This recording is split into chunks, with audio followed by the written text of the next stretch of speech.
All right, now, everybody. Quiet, listen to me. We're going to start a show. Now, some of you people have been with me before. You know it's going to be a tough grind, but we're going to have a show.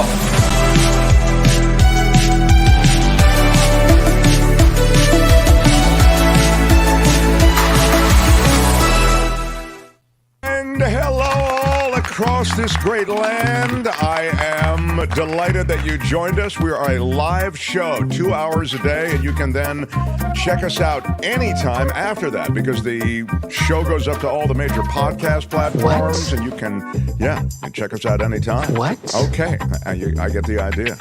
I am excited that Tony is with us today, Thanks, everybody. Tony. Yeah, you don't see him right now. Now you see him. Thanks, Tony. Yeah. Tony coming off of some, 23-hour straight shift or whatever. Oh, no, this is just sick still. Oh, you're still sick? I'm sorry, pal. Well, Super bad sinus infection, supposedly. Oh, my God. He's got a sinus infection. Jeez. Poor Tony. There's nothing worse to be having a cold in the summer. Yeah, you're right. Having a cold is like, because it's not bad enough to really get any super sympathy, but it's, but you feel bad enough as though you should get summer, super sympathy. There's sun, there's my pool, and I'm stuck in bed. And the ducks aren't even in it. Torturous. Come on. I look out my window and I see my pool, and I'm really unable to enjoy it, Mark. And Kim is here. Kim, how are you? We have a lot to do today. There's some great stuff on the show. Also, I must tell you, we have True Crime Corner, bottom of the hour. Courtney has a guest with her today. So we have a special guest coming through. We have another special guest not associated with true crime, Bobby Slayton, the comedian and the Bay Area cornerstone. Yeah, absolutely. He's going to be doing stand-up at in Brentwood. You know, there's a Brentwood in Southern California, so you Southern California viewers, it's not that Brentwood. This is the Brentwood in the Bay Area, which is a lovely little community. And he'll be there Sunday. Are these dates correct? I only ask that because sometimes we get dates wrong. Well, I went to the website, theBobbySlayton.com, and that is directly from the website. So if it's incorrect on his part. Okay. So it's July 21st and July 22nd. More on that. So you have plenty of time to get tickets and to make things happen. Slayton is a great, club comic and one of those guys where you go, wow. I mean, I've just never seen anything like it. So, wait a minute. I mean, there's never been anything like this. Yeah, that's a thank you. I love when he comes through because he's kind of like, I don't know, like an older brother that hassles you and heckles you. Yes. I mean, I really enjoy the way he pokes fun at you. It's fantastic. Yeah. No Tony, Cheryl is already suggesting that you may have COVID. The new COVID, the new and improved COVID, the latest variant, has those symptoms, says Cheryl Massarelli. Tested twice. Nope. Mm-hmm. She says, I hope not. And he says, no, I don't. But thank you. It is not. Wow. We are accepting other diagnoses, though, as long as we're on it. For meds for Tony, get better, pal, says Luis. Big shout out to Luis. Big shout out. Nice. Yeah. I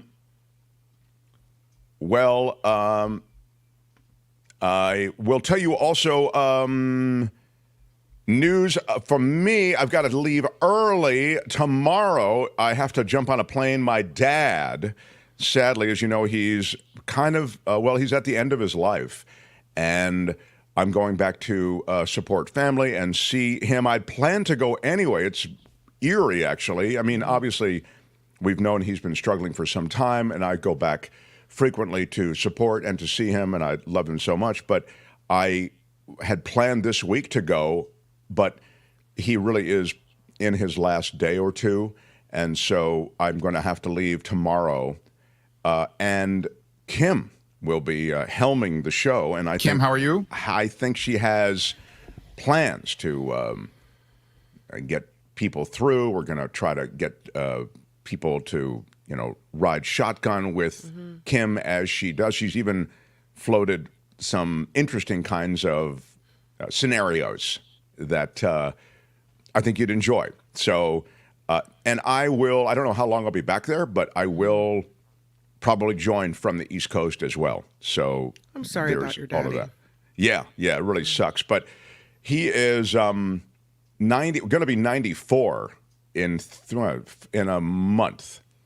And he won't make it, but that's a pretty good run and a lot of good years. And my dad is, as you know, a brilliant guy and great sense of humor and so chill, like laid back, just the coolest guy, unpretentious. Nothing like me, really, is the truth of it. So it's, but just adjust your programs because it'll be Kim and a bunch of, I think, fill-in hosts or at least co-hosts along with Kim who'll keep things running. So thank you for that. And to exploit my dad's imminent passing, I'd like everybody to please subscribe. And what? He loved this show. And he would love it if you'd subscribe and contribute on Patreon and PayPal. Yeah. Oh, I was going for you cannot. You cannot say you love your country. Thank you. Yeah. Oh, you're getting a lot of love in the chat there, Mark. Oh, thank you. No, I know everybody's very supportive, and I really appreciate it. And it's been I didn't sleep all night thinking about this and what to do, blah, blah, blah, blah. But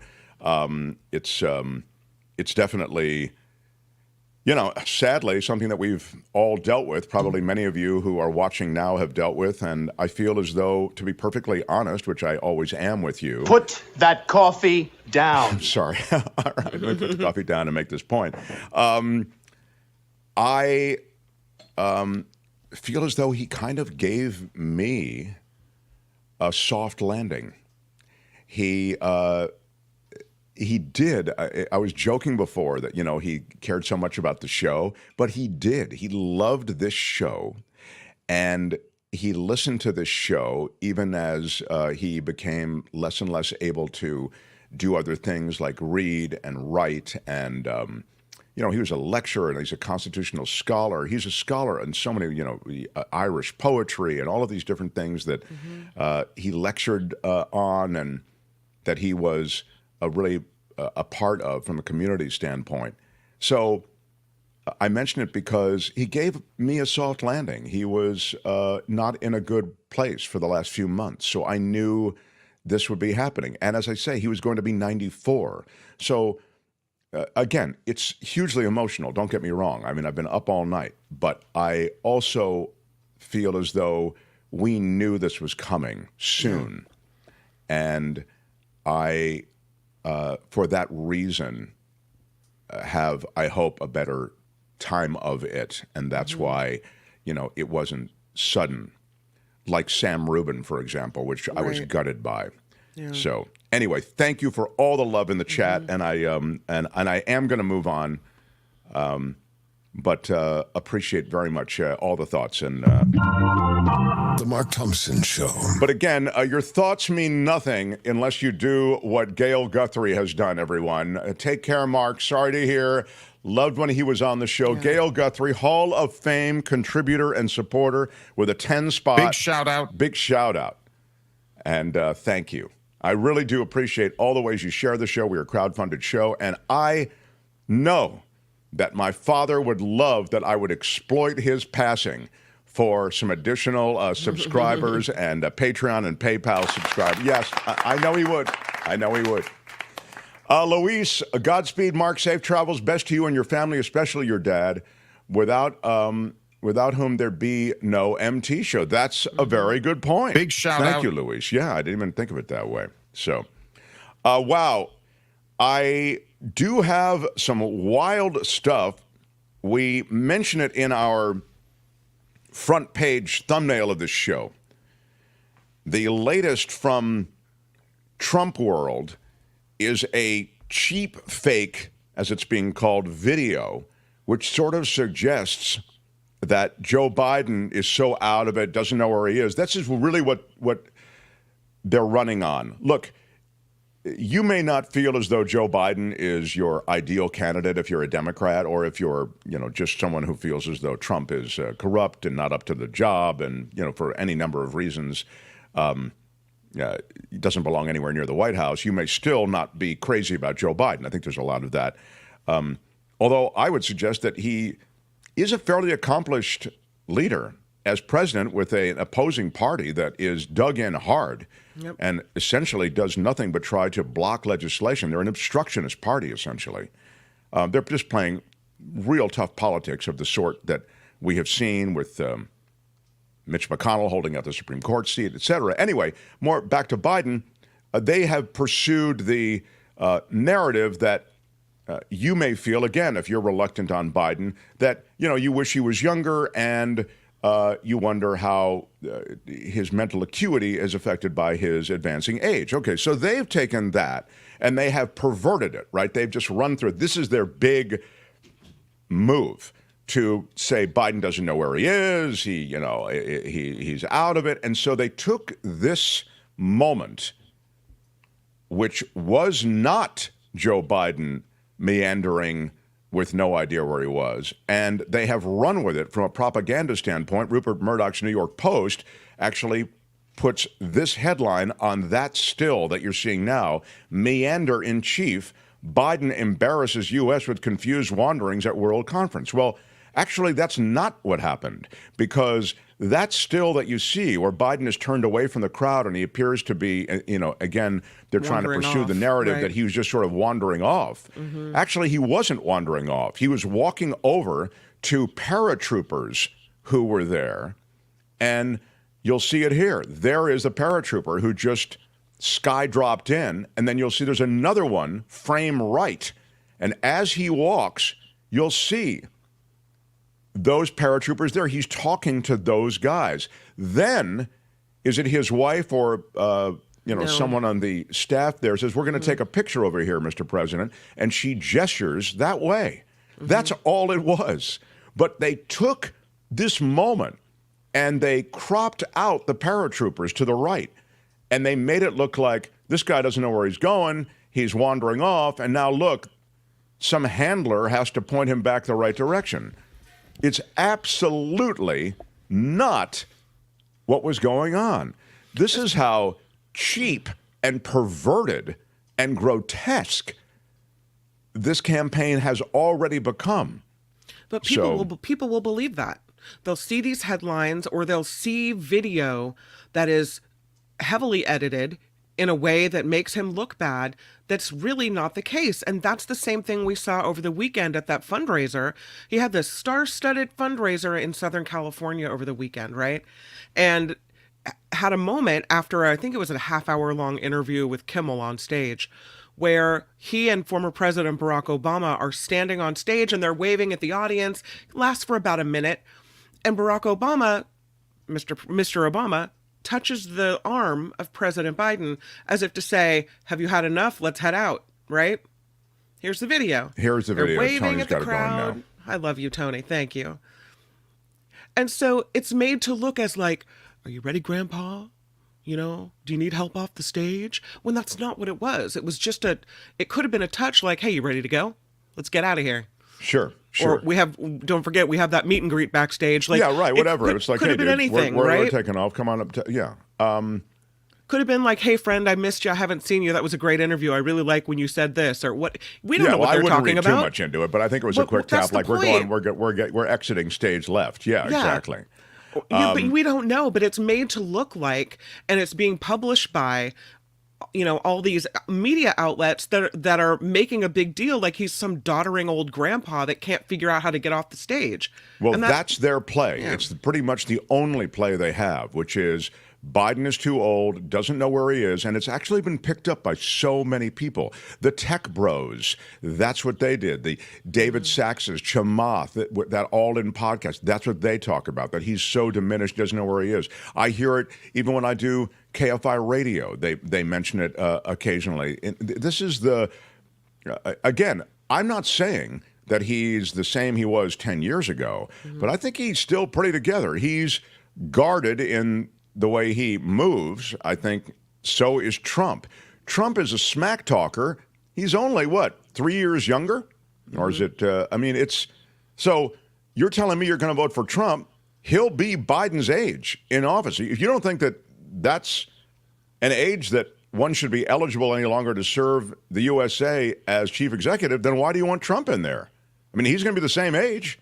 it just, again, I have a bias. Apparently, it was not a handler. It's the president of Italy who was pointing him back the other way. Thank you, Copper. But all I'm trying to say is they are making great hay of this one thing. It's pretty much all they have, and it's offensive. I mean, to take a situation that's innocuous like that, that's completely innocent, and then completely turn it on its side and make it look like the guy is a doddering dude who doesn't know where he is. It's horrible. I mean, it's shameful. It is, and it's that's does that pass for journalism? And I really looking forward to talking to David K. Johnston about he kind of discussed it before regarding different topics, ethics in media, and is this. You want to say, oh, I'm going to make him look like a doddering old grandpa to get clicks, to get people to watch it. Because, the people that don't like him will want to see him in a fragile, frail state. Or maybe I'll convince other people that this is true. But what are you doing to your publication? And then you're putting out the stuff that's wrong. Well, I mean, it's a propaganda right-wing publication anyway, the New York Post and a lot of the the Breitbarts of the world. These are right-wing blowtorches. So they take this deep fake / cheap fake video and they get it out on blast. And then people like Chris Hultgren, who writes, "You guys are nuts to vote for a dementia patient." I mean, that's not who he is. You know that. Did you see him in the State of the Union, dude? Did you see him at the press conference? Have you seen him address some of these various collections of journalists? For example, on D-Day. How did your boy do on D-Day? Trump, Chris. How did he do? Oh, that's right. He didn't want to go because it was raining. I mean, did you see Donald Trump, your boy? You call Biden a dementia patient? Again, I'm not some rah-rah for Biden. You'll remember I didn't even want him to be the Democratic nominee back when the last election rolled around, when he was up against Trump. So I'm not some rah-rah for Biden, but I'll tell you, when you call him a dementia patient, I think that's completely unfair. Your boy, who is Trump, went off on this thing where the boat is sinking and there's a shark coming, and would you want to get eaten by the shark? There are a lot of shark attacks these days. I mean, you talk about a guy who is just a completely stream of consciousness moron. That was not edited. It's Donald Trump. That was not edited. That was not edited. And that was exactly what he was saying. In this case, we're looking at a stage. We don't know what they're saying. Right? Well, I mean, that was just a simple. He's walking off the stage. Sure. And I think you do hire an administration. Look at the people around Joe Biden. Look at the people around Donald Trump. I've told you before, he had 3 cabinet officials resign under the shadow of corruption. Look it up. It's there for you, okay? I mean, so I think on some level you have to look at Biden as accomplished. Now, you may not like the things he's accomplished. Maybe you didn't want the infrastructure package. Your boy, Donald Trump, talked about an infrastructure package. I actually was hopeful. I thought the political capital he had, the charisma that he clearly has, and the following he clearly has, and they'll follow him anywhere. He could say anything. He could be for abortion, against abortion, for infrastructure, against infrastructure. You guys who are like in that camp of those who are MAGA followers, you'll follow him anyway. And I thought he really would be able to push through an infrastructure package. I thought it was kind of exciting, like he could actually do something positive. But that's not what he did. He talked about an infrastructure package. I've got a great package. There's one coming up in a couple of weeks. I'm going to have it for you. I've got a great health care package. In a couple of weeks, I'm going to have it for you. Never happened. So the one thing I will say for Biden is he's gotten some things done against an obstructionist GOP. It's impressive. So this is interesting. Doug writes, I reckon we'll see how it pans out in the presidential debate. And I guess, is that what we're looking for? Who looks more senile this time around? Like, who looks more cognitively impaired during the debate? That's who you vote for? Well, Doug, what I wonder about is what I've just said to you. I mean, I hear this a lot from you guys. We'll see what happens, but when he has to address the nation on the State of the Union, you're going to see that he's really... Well, then he crushed it on the State of the Union. He ad-libbed as he was heckled by the House chamber in different pockets of those who were hurling insults at him. He ad-libbed. So now we're on to that. Well, that was because he was on drugs. And you guys have always got an excuse. Chris, let's face it, you're a true believer. I've dealt with people like you on any number of issues. You're a true believer. I'll never convince you of anything. You're always going to make an excuse for your boy, Donald Trump. And you're always going to find a reason to attack anybody who opposes your boy. In this case, it's Joe Biden. So play the dementia card. It's literally the only card you have. When you know, as well as I do, that your boy, Donald Trump, has lost a lot of steps. He never had intellectual curiosity. He never had a real intellectual capacity. He didn't read the briefings.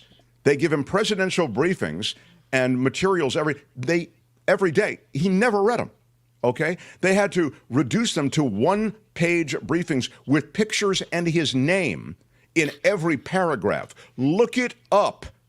That's what your boy is about. But you'd rather have him because the last guy, this guy, Joe Biden, you feel you don't like, so you hang the dementia thing on him. Please, dude, please. It's weak. It's really weak. Google it. Trump made it okay to be mean to one another and to promote racism. I do think being mean to each other, thank you, Wes. I think you're... Big shout out. Big shout out for the super chat. I do think that the nature of the discourse, if you want to call it that, has definitely changed and become far more rancorous and far more intense and offensive than it used to be. You know, you don't hear, my distinguished colleague believes that we should cut back on women's... You don't hear that anymore. No one calls it, you know. You don't hear Donald Trump ever say, my distinguished colleague. He calls it the Biden crime family. You know, and Biden doesn't know where he is. It's changed, man. It's changed. Oh, he's the king of nicknames, right? Yeah. I'm sorry, Mark, don't waste your time explaining to all the fanboys. It's useless to use reasoning. They don't care. Yeah, I think that's probably true. Rancorous is a ding word. You're right about that. Thank you, Tom, the keeper of the ding. Trevor Starr in Hollywood. Maybe while Mark is gone, Kim can play some of your interviews with your parents. So that's an idea. That's a really sweet idea, Trevor. I love that. Yeah, that really is sweet. 1010 from... Big shout out. From Trevor Starr in Hollywood, formerly in Concord, California. Now he's in Hollywood, California. Trevor's gone Hollywood on us. Grady Kincaid, much love to you, MT. $5 super chat from Grady. We love Grady, Big who shout just out. Lost his sweet companion parrot, which is also a brutal, brutal thing. So I know you're dealing with your own stuff. So thank you for that. All right. Let's quickly, if I can... The Mark Thompson Show. I'd like to... I have a choice. This is always tough. I have a big Mark chunk Thompson of Trump today, but I feel like I road. kind of already did chunk of Trump. I mean, or I did some Trump stuff, but I've got a bigger chunk of Trump that includes Byron Donald, includes... Trump himself with apparently severe, it's called, memory issues. This is from the journalist who interviewed Trump for a new book.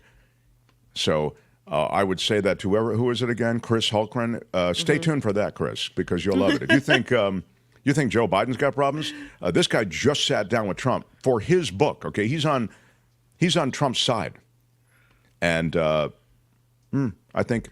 Severe memory issues is the quote. So maybe, as I might suggest, it's a push between the two. So I don't think it is. I think, as I told you, I'll take Biden on life support before I'll take Trump in the White House. But that might be my own bias. So what I'd like to do... The Mark Thompson Show. Tony, I'd like to do some law and disorder. I'll try to get through it quickly. And then, if it's okay with you, we'll go to Kim's News. Then we'll do True Crime Corner with a guest. Bobby Slayton then joins in the second hour. I promise you then I will get to...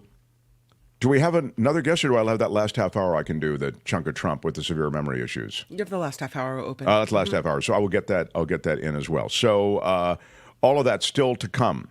Right now, Here's some law and disorder. In the criminal justice system, the people, pimps, addicts, thieves, bums, winos, girls who can't keep an address, and men who don't care, are represented by two separate yet equally important groups. A cop, a flatfoot, a bull, a dick, John Law. You're the fuzz, the heat, you're poison, you're trouble, you're bad news. These are their stories. Wells Fargo firing more than a dozen workers. Allegations that the employees were faking work activity on their computers. I'm working here. Look away. The bank getting rid of the workers after investigating claims of simulation of keyboard activity, creating the impression of active work. What? How weird that they monitor people's keyboard anyway. Like, can't They you do this in a see lot that- of places. I mean, can't you see the thing has been done, that there's, accounts have been edited or whatever they're doing, data has been input? No? They increasingly look at what you're doing, keyboard strokes. There's even a minimum number of keyboard strokes in some of these newsrooms. My friend works at Bloomberg, says that it's crazy. It's like they are looking at your computer all the time, and now they have AI to do it. So according to this filing, the terminations were reported in disclosures filed with the Financial Industry Regulatory Authority, again, because this is Wells Fargo, and they oversee broker-dealer organizations in the U.S. Wells Fargo holds employees to the highest standards, goes the release, and does not tolerate unethical behavior. The workers were all in the Wealth and Investment Management Division of Wells Fargo. Many employees remain remote or in hybrid roles following the pandemic. At the same time, some workers turn to strategies such as, quote, mouse movers or mouse jigglers to trick activity tracking software used by their employers. These devices, which cost about $20 each, keep cursors jiggling on screen in a way that mimics mouse movement, making it appear that a worker is active at their computer and working when they're not. This is crazy. I love it. Ooh, it's a wild idea, but it just might work. I guess it was working for a while. Why can't people just do their job? There are also devices that automatically press keyboard keys, mimicking the act of typing. Those cost slightly more. Those of you who are curious, they're about $60 each. Employers, though, are increasingly turning to what they call bossware to monitor their workers. And according to the Electronic Frontier Foundation, the most common type of bossware can log the applications and websites used by workers and also record input from a worker's keyboard and mouse and monitor activity that way. So it's kind of spy versus spy. Everybody's going up against each other. And workers can check their devices for whether bossware programs are loaded into their systems. But it's unclear whether the Wells Fargo employees were using mouse movers or faking work at home or at the office. It's unclear how they were faking it, but they were faking it. And now they are fired. And so they fired again more than a dozen workers doing all of this, and it's sayonara, sucker. Yeah, they got rid of the. Wells Fargo's already had a lot of trouble. With shall we say malfeasance of their own. Mm-hmm. They don't need it inside. Maryland's governor is going to pardon 175,000 marijuana convicted. Where are my weed smokers at? Yeah, people who are convicted of smoking the weed or having the weed or dealing the weed. It's a blanket pardon by Governor Wes Moore. It's among the country's most far-reaching. It'll forgive decades of low-level marijuana possession charges for an estimated 100,000 people. I say right on. It's the most sweeping act of clemency involving a drug now in widespread recreational use. As I say, it will forgive the low-level marijuana possession charges. And he called the scope of his pardons, quote, the most far-reaching and aggressive executive action among officials nationwide. To me, big, big news. And finally, this is bizarre. The Kansas City Chiefs' Isaiah Buggs is arrested. He's arrested in Alabama on a burglary charge. He's already facing separate misdemeanor animal cruelty charges. So the cops have been called to his residence, found 2 malnourished dogs. It's pretty brutal. I was reading this piece yesterday, and the condition of these dogs reflects neglect and worse. So this isn't like a Michael Vick thing? It might be Michael Vick adjacent. Okay. Yeah. He's on a 12-hour domestic violence hold. He was released. And so he's had some stuff going on. And as I say, he's facing these misdemeanor animal cruelty charges as well. So this latest situation with him involved in a robbery is something that he vehemently denies through his attorney. But we will have to see. Yeah. The situation with the teammates is everybody's pretty mum on the whole thing. But that's the latest word out of the Kansas City Chiefs. Again, Isaiah Buggs arrested in Alabama on burglary charges. That is law and disorder. Tune in again next time for more Law and Disorder on The Mark Thompson Show. All right, that's it. Let's roll. Hey, let's be careful out there. All right, everyone, smash the like button like a boss. Smash it like with your iron rod. Smash it, baby. Smash that like button. It costs you nothing. Rod. Helps us in the algorithm of YouTube, our new home. We were a robust radio show on a robust radio station, KGO Radio, legendary, out of Northern California, San Francisco, the blowtorch of the Bay Area. Then they saved a bunch of money, fired all of us, and turned it into like a syndicated thing where they just play these shows that are related to gambling and sports. And I love gambling and sports, but it's no longer relevant, really. It's not what I want to turn on every day when I'm, driving around or doing chores or whatever. So we took our show, which is news and politics centric, we took it here to YouTube, and it's also fed to many podcast platforms. You can find it most anywhere, The Mark Thompson Show. So you can Google it at your leisure. Anyway, I'm glad you found us, and so glad you're here. We do a regular segment on Mondays called True Crime Corner. We'll get to that. Kim's News first, and then True Crime Corner. Mark Thompson Show. The Mark Thompson Show.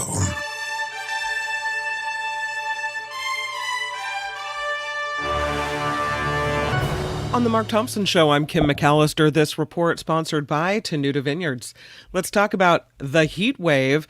It's likely to set records this week from the Midwest to the Northeast. The National Weather Service says some places could experience the longest heat wave they've ever seen in decades. We've never seen anything like this. The highest risk is in the Great... Whoops, we lost Kim. The highest risk is in the something. Then we lost her. No, go ahead, Kim. Now we get you. The highest risk is in the Great Lakes region into the Northeast, including Chicago, Detroit, Cleveland, New York City, and Boston. Hunter Biden is withdrawing an appeal for his gun conviction. Oops, wrong person convicted there. There you go. Lawyers for the president's son. Your convicts confused. Yeah, my convicts confused. Yeah. Lawyers for the president's son are not saying why the appeal was quickly withdrawn shortly after being filed in a Delaware federal court today. Hunter Biden faces a maximum of 25 years in prison after being found guilty for unlawfully purchasing a gun while addicted to drugs. Again, that's a maximum and not likely the sentence, but could be. About 1 in 5 Americans say former President Trump's conviction makes them less likely to support him come November. That according to an Ipsos survey, which shows that another 40% say Trump's guilty verdict has no impact on how they plan to vote.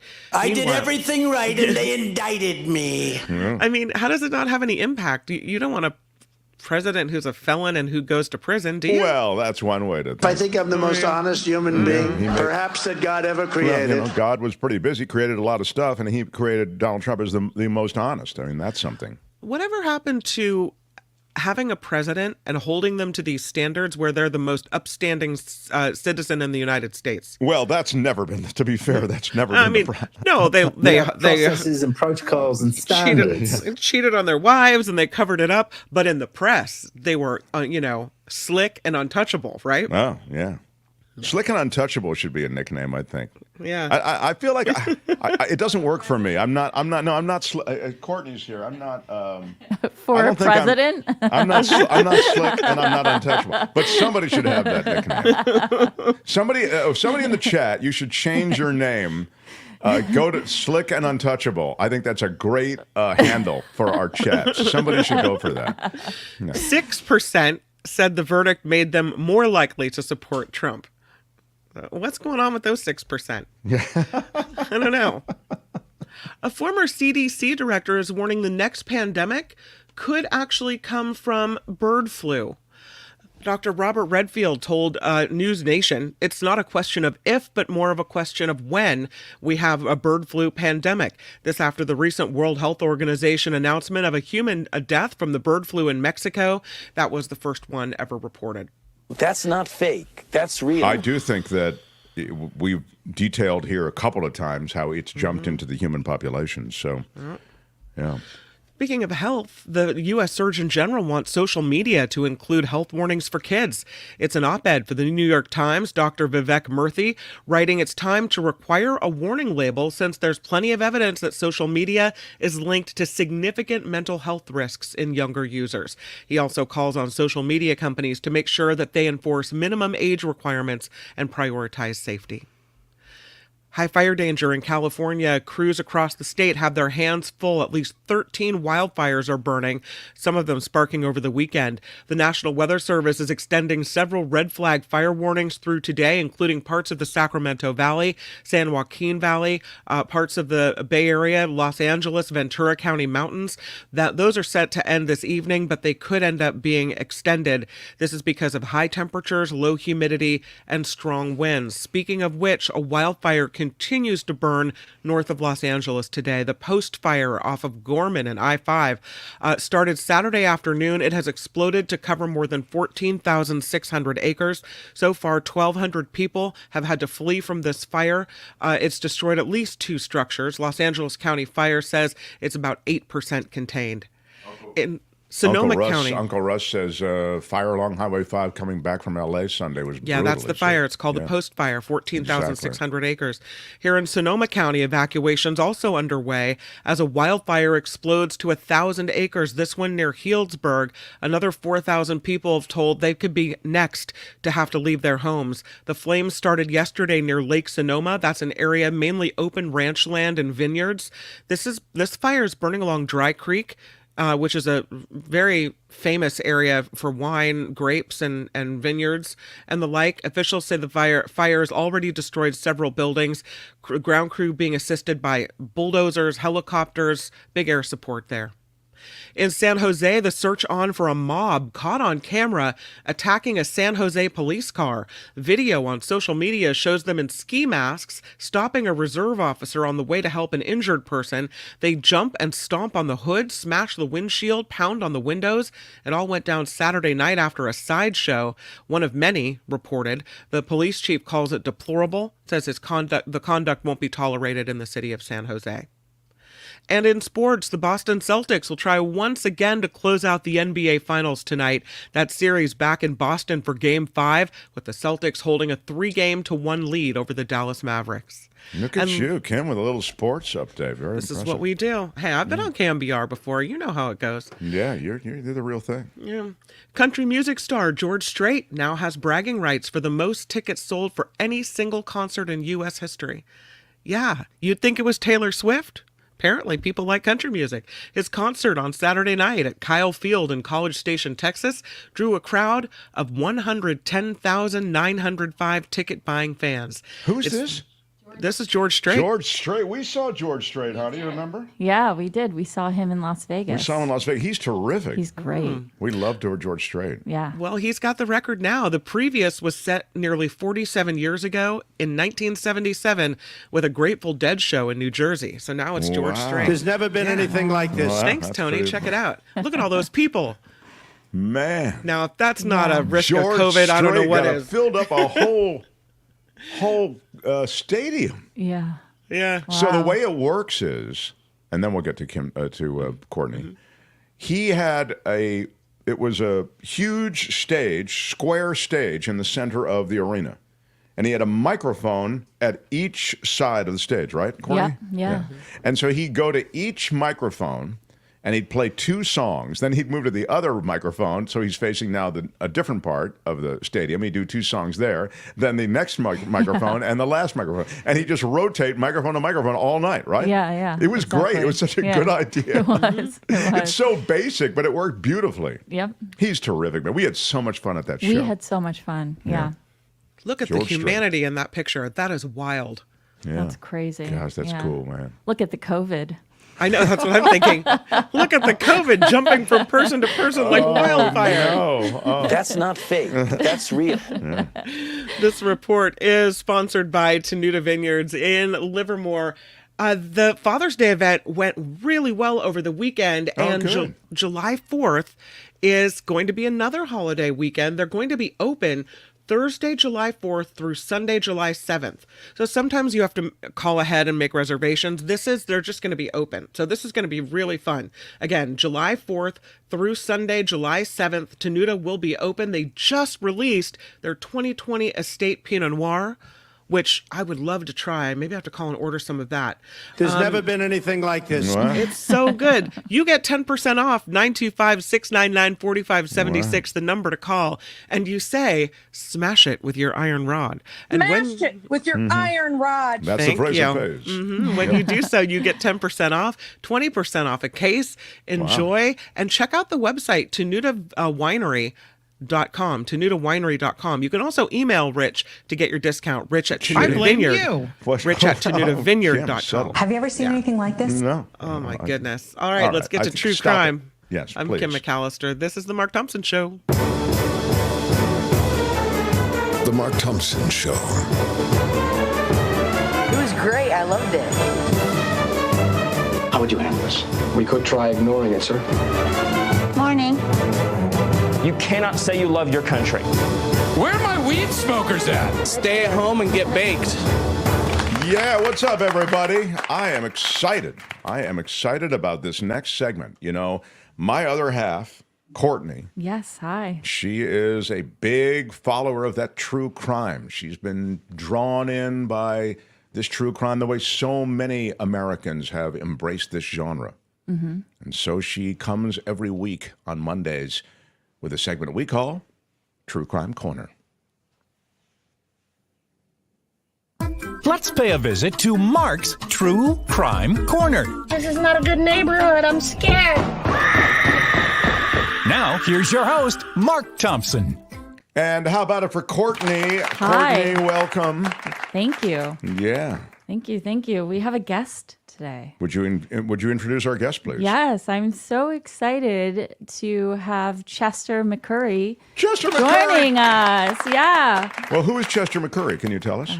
Who is Chester? Chester, well, he's a friend. Okay. And we were talking to him at Thanksgiving and chatting about true crime. Yes. Chester currently runs events for a venue in Los Angeles, but Chester has done a lot in the entertainment space, including was a child actor. Oh. And ran Dolly Parton's company for 13 years. We love Dolly Parton. Yes, we love Dolly Parton. Chester, hello, sir. Hey there, how are you guys? We're very excited that you're on the show. I'm excited to be here today. Yeah. Can you just give me 30 seconds on Dolly Parton? I love Dolly Parton. We love it's Dolly hard to Parton. give you America 30 loves seconds. Dolly Parton. What was I know, that Mark, like? it's hard to give you 30 seconds on Dolly Parton. She's the most amazing person I've ever worked with in my life. I got to tell you that.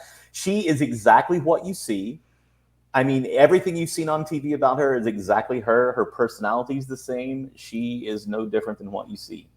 Oh, isn't that great? I Tony, know. can you hear Chester okay, please, sir? Yeah. You hear him okay? Yeah, we're good. Okay.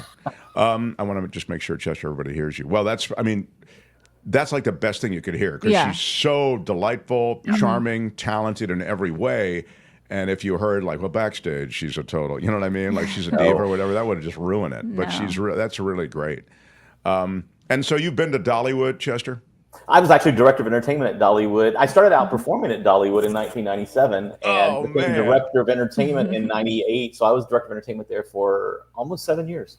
I'm dying to go to Dollywood. I am too. And I just we saw Dolly Parton. Yeah. Oh, yeah. We saw her at the Hollywood Bowl. We did. Trevor says that he sounds a bit low. He sounds a bit low to me as well. So maybe crank him up a little bit.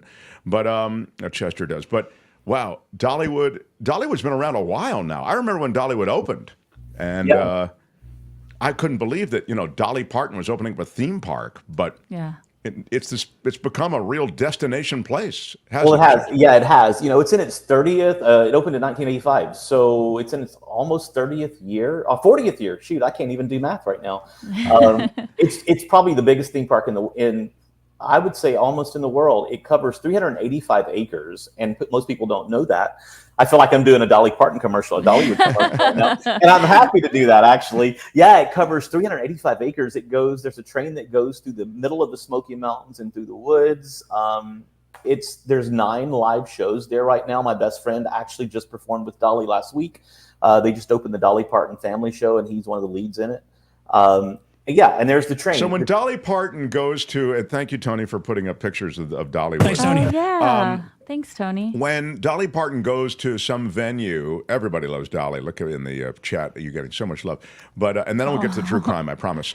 But the requests you must get when Dolly goes to play a venue, or I'm just wondering, like your life has to be punctuated through that time you're with Dolly. Can you get us, better seats? Can you get us in to see Dolly? Can we do a meet and greet? Am I right? 1,000% yes. It's so funny because you said you saw her at the Hollywood Bowl. The day tickets went on sale. I think that was like 2016, 2017, somewhere in there. I don't remember. It was right in that time period.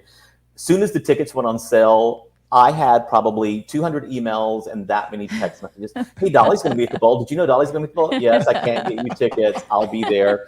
She was just in town a few weeks ago. Well, everybody thought she was going to be in town a few weeks ago. She just got an award from, I think it was the Women's Rights Organization or something. She, Lily Tomlin, and Jane Fonda. And of course, my text messages blew up as soon as they announced it. And they were like, hey, she's not even going to be here. She's actually going to be in Nashville accepting. Yeah. I have to can I tell my really quick story about Dolly in West Hollywood? Please. Oh my gosh, please. So I think I've told Courtney this story. If not, it's one of my favorite stories. So Dolly actually was in West Hollywood visiting. This was probably, I don't know. We were here early 2000 and went to a gay bar. And there was a drag. Yeah, West Hollywood is a lot of gay. I mean, it's bars. A lot of gay bars. I have to say, I do live down the street from this particular one. Yeah. And we went to Rage. This is back when Rage was a thing, and they were having a Dolly Parton lookalike contest, and it was all drag queens. And we talked Dolly into entering the contest. So she went to the bathroom, put a little more makeup on, a lot of lipstick, got on stage, did the whole Dolly Parton lookalike contest, came in second place. Came in second place. I went to the bar. I know, right? I went up to the bar to get a drink, and the bartender said, "Oh, did you enjoy the show?" I said, "Yeah." He said it was great. The winner was fantastic, but that one that was second place should never have even placed at all. Yeah, so great. I love that. Dolly Parton herself. That's so funny. Can't win her own Dolly Parton lookalike contest. So that's funny. Well, to be fair, there's going to be tough competition. Yeah. Yeah. So, Oh my God, that's just so much fun. I would have loved to have seen that. All right, now we have to put you to work, Chester. Yep. I'll turn it over to Courtney, and there are the. Is that what is that? That is cinnamon bread from Dollywood Gristmill. I can tell you exactly what it is. The best cinnamon bread you'll ever eat in your life. Oh wow, it's terrific. That's good. I love it. I think we got to put Dollywood. That's a bucket list thing for me. Yeah, bucket list for sure. I know. All right. Now, without further delay, go ahead, Courtney. Take the lead. Well, I've found my twin flame spirit in Chester, because from what I understand too, Chester hosted a podcast of sorts, or a YouTube show of sorts, talking about true crime, and it was at Thanksgiving. Yes, when we were seated next to each other, that we started to talk about true crime. Are you still doing that, Chester? No, I'm not. Actually, I did it for about a year. I did it during COVID for about a year. And then, of course, 14,000 other things happened during COVID, and we went different directions. So, but I do love true crime. I've always been a fan of it. And it was a great conversation to have with you. I was like, oh, Yeah, let's do it. Yes, I know. When I can connect with anyone around murder, I gravitate toward that, especially at Thanksgiving. But today, so I've been begging Chester to come on, and he is very busy. As I mentioned, he runs an event space here in Los Angeles. And so I'm so grateful that we found the time to talk about the murder that I didn't know about, which is I will try to say this properly, Texarkana Moonlight Murders or Phantom Killer. And this was a serial killer who was murdering people and harming people in Texarkana, Texas and Arkansas. It's a town that's right on the border of Texas and Arkansas from February. Hence the name Texarkana. Yes, right. To May of 1946. And I believe you live near here, right, Chester? Yeah, so I'm right on the Louisiana border. I grew up right on the Louisiana border outside of this, 45 minutes outside of Texarkana. And all of these murders happened in the 1940s. It was 1946. But as a kid growing up in the 70s, the killer was never caught. So he could have still been around in the 70s. He probably was. The rumor is that he actually made his way down to my hometown. So as a small child, I was scared to death. We lived out in the middle of nowhere. And so this killer, do you want to tell the story? Do you want me to tell the story? Oh, okay. Yeah. So this killer wore a bag over his head, like a sack over his head. And he would go up to these cars where these young adults, kids, the youngest victim was 15, would drive off into a lover's lane.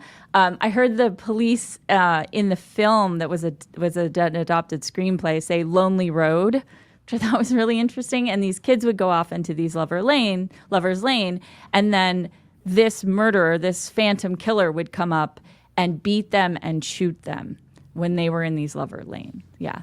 So there were 5 people that died. There were 8 victims. The first victim is here. Jimmy Hollis is pictured here. And then he was on a date with Marie Janine Larry. And the murderer came up. He beat them, but they both survived. Oh, my God. Yes, I know. And then the second attack happened on a couple that was out on a lover's lane. Now, Polly Ann Moore was much younger than Richard Griffin. I think they were just a couple. This might have even been their first date. And the killer shot both of them and killed both of them. And similarly with the next couple, they were particularly young. Betty Jo Booker was a saxophone player. And she was playing her saxophone as Paul Martin picked her up for this date. And I was listening to something about how she had reservations about going out with Paul. That's a particularly young-looking looking photo of Paul.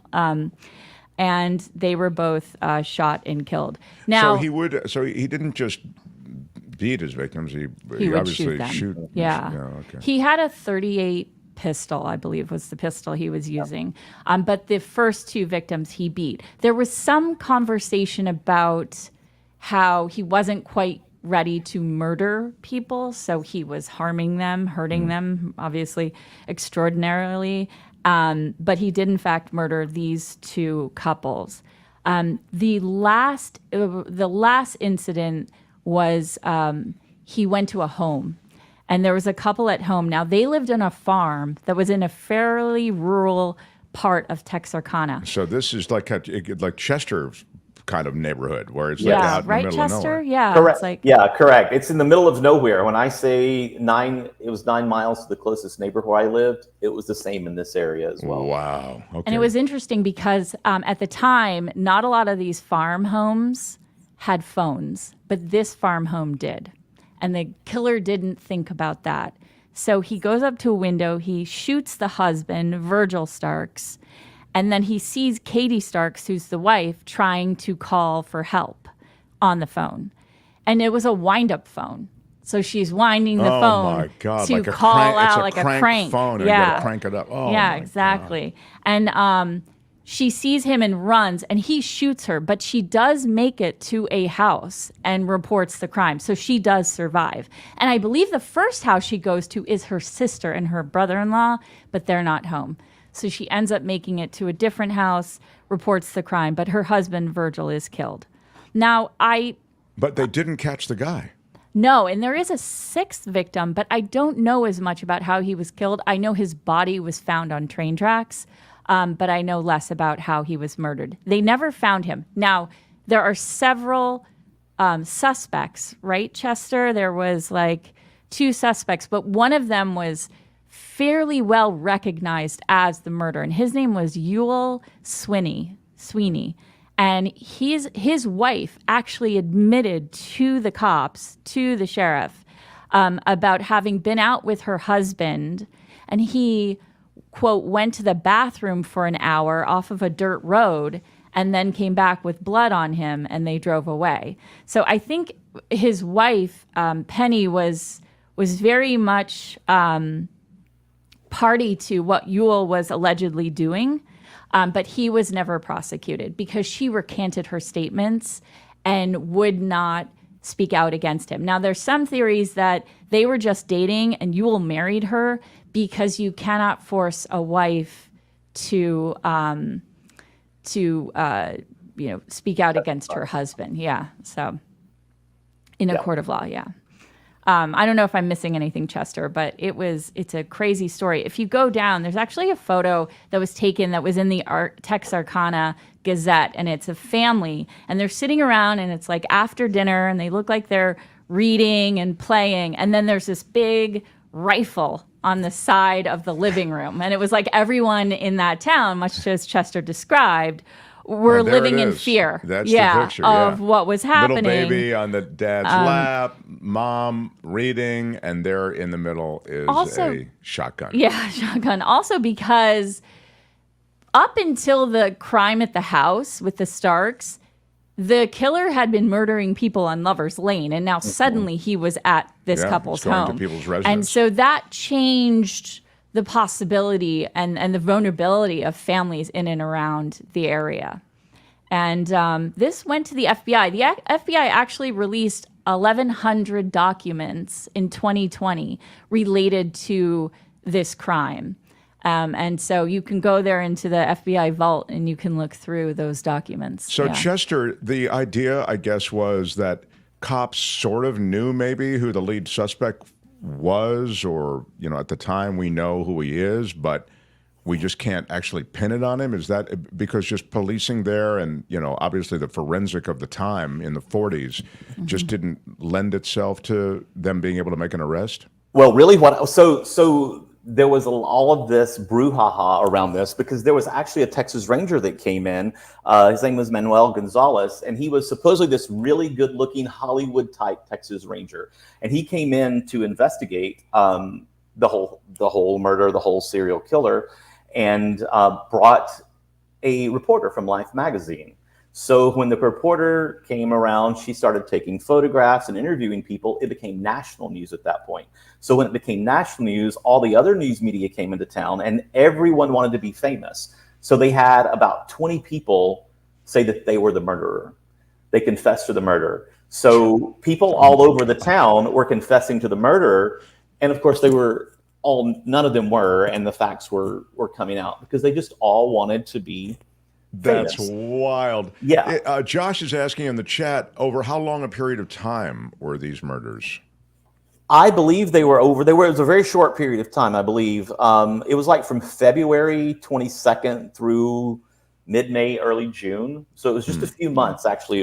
They were very concentrated. It all happened very quickly. And I think that's why it got such attention, because serial killers back then, especially in mainstream media, were not heard of. And there was even a University of Arkansas student who confessed to the murder and then killed himself in his dorm room.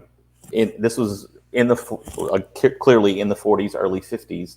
And of course, that came out that he was not the killer. He wanted to be famous as well. So, but yeah, as I said earlier, reports came that this person, whoever it was, if it was Ewell Sweeney or if it was someone else, had made his way down to Monroe, Louisiana. And there was actually a string of murders that happened in Monroe, Louisiana that were also similar to this. It was never pinned as the same person or as the Phantom Killer.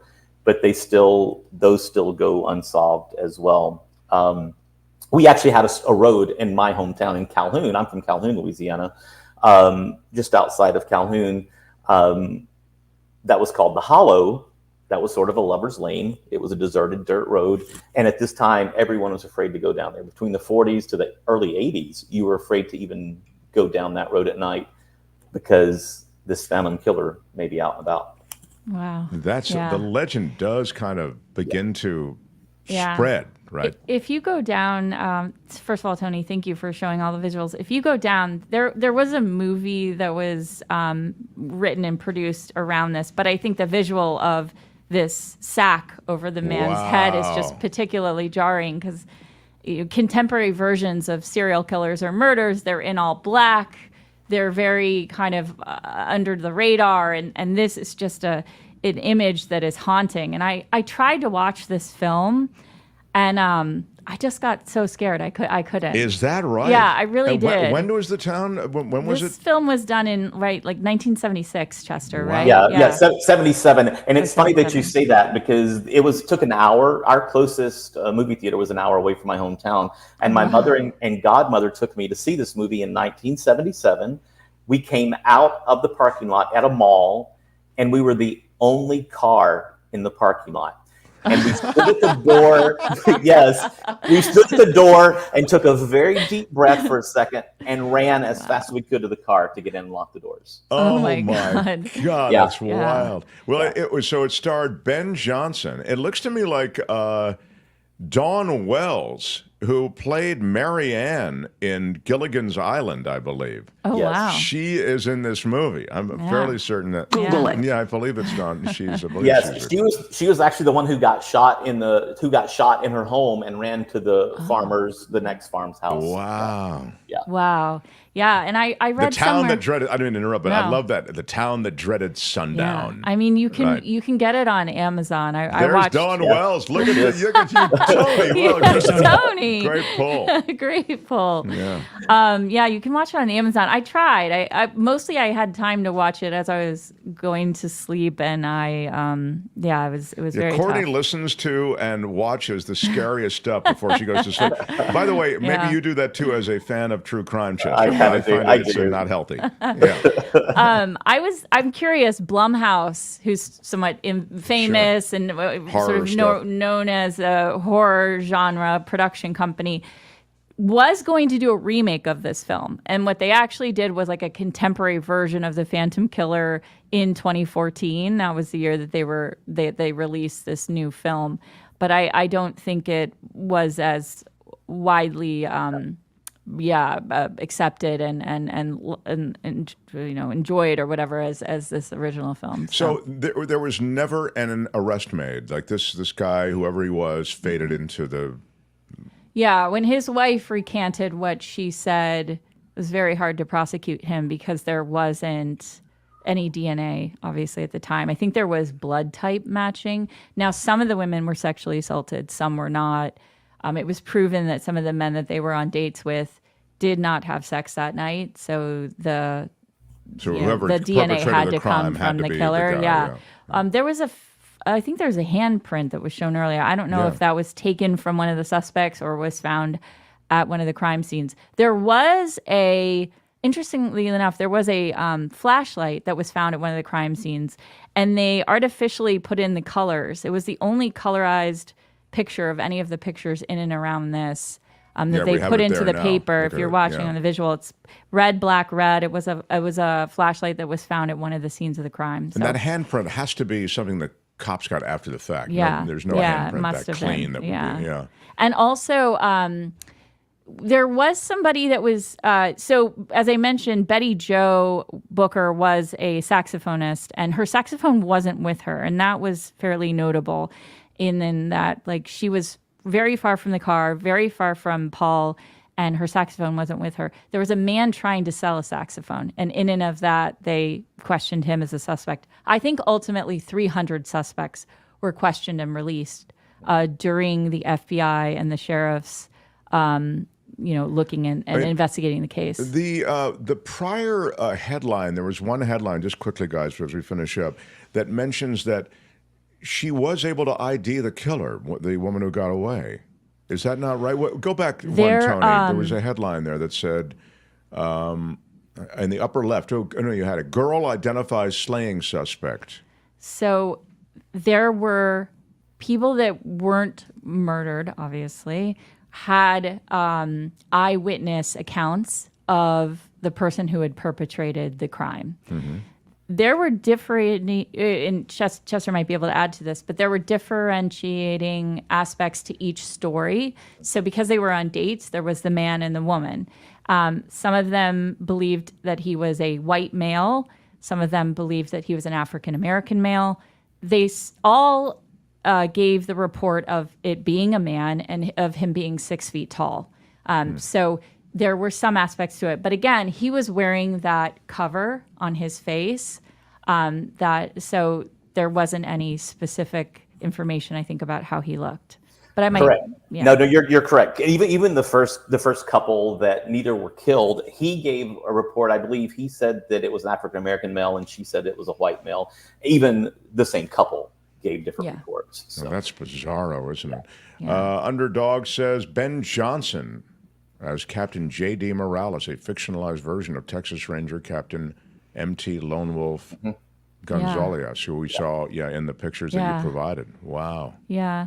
Just a what a bizarre, what a scary thing. I mean, I understand why the legend, as Chester was saying, could carry through the years because they never got this guy. It was such a gruesome thing. Mm-hmm. You're on these dirt roads and rural, desolate area stops anyway.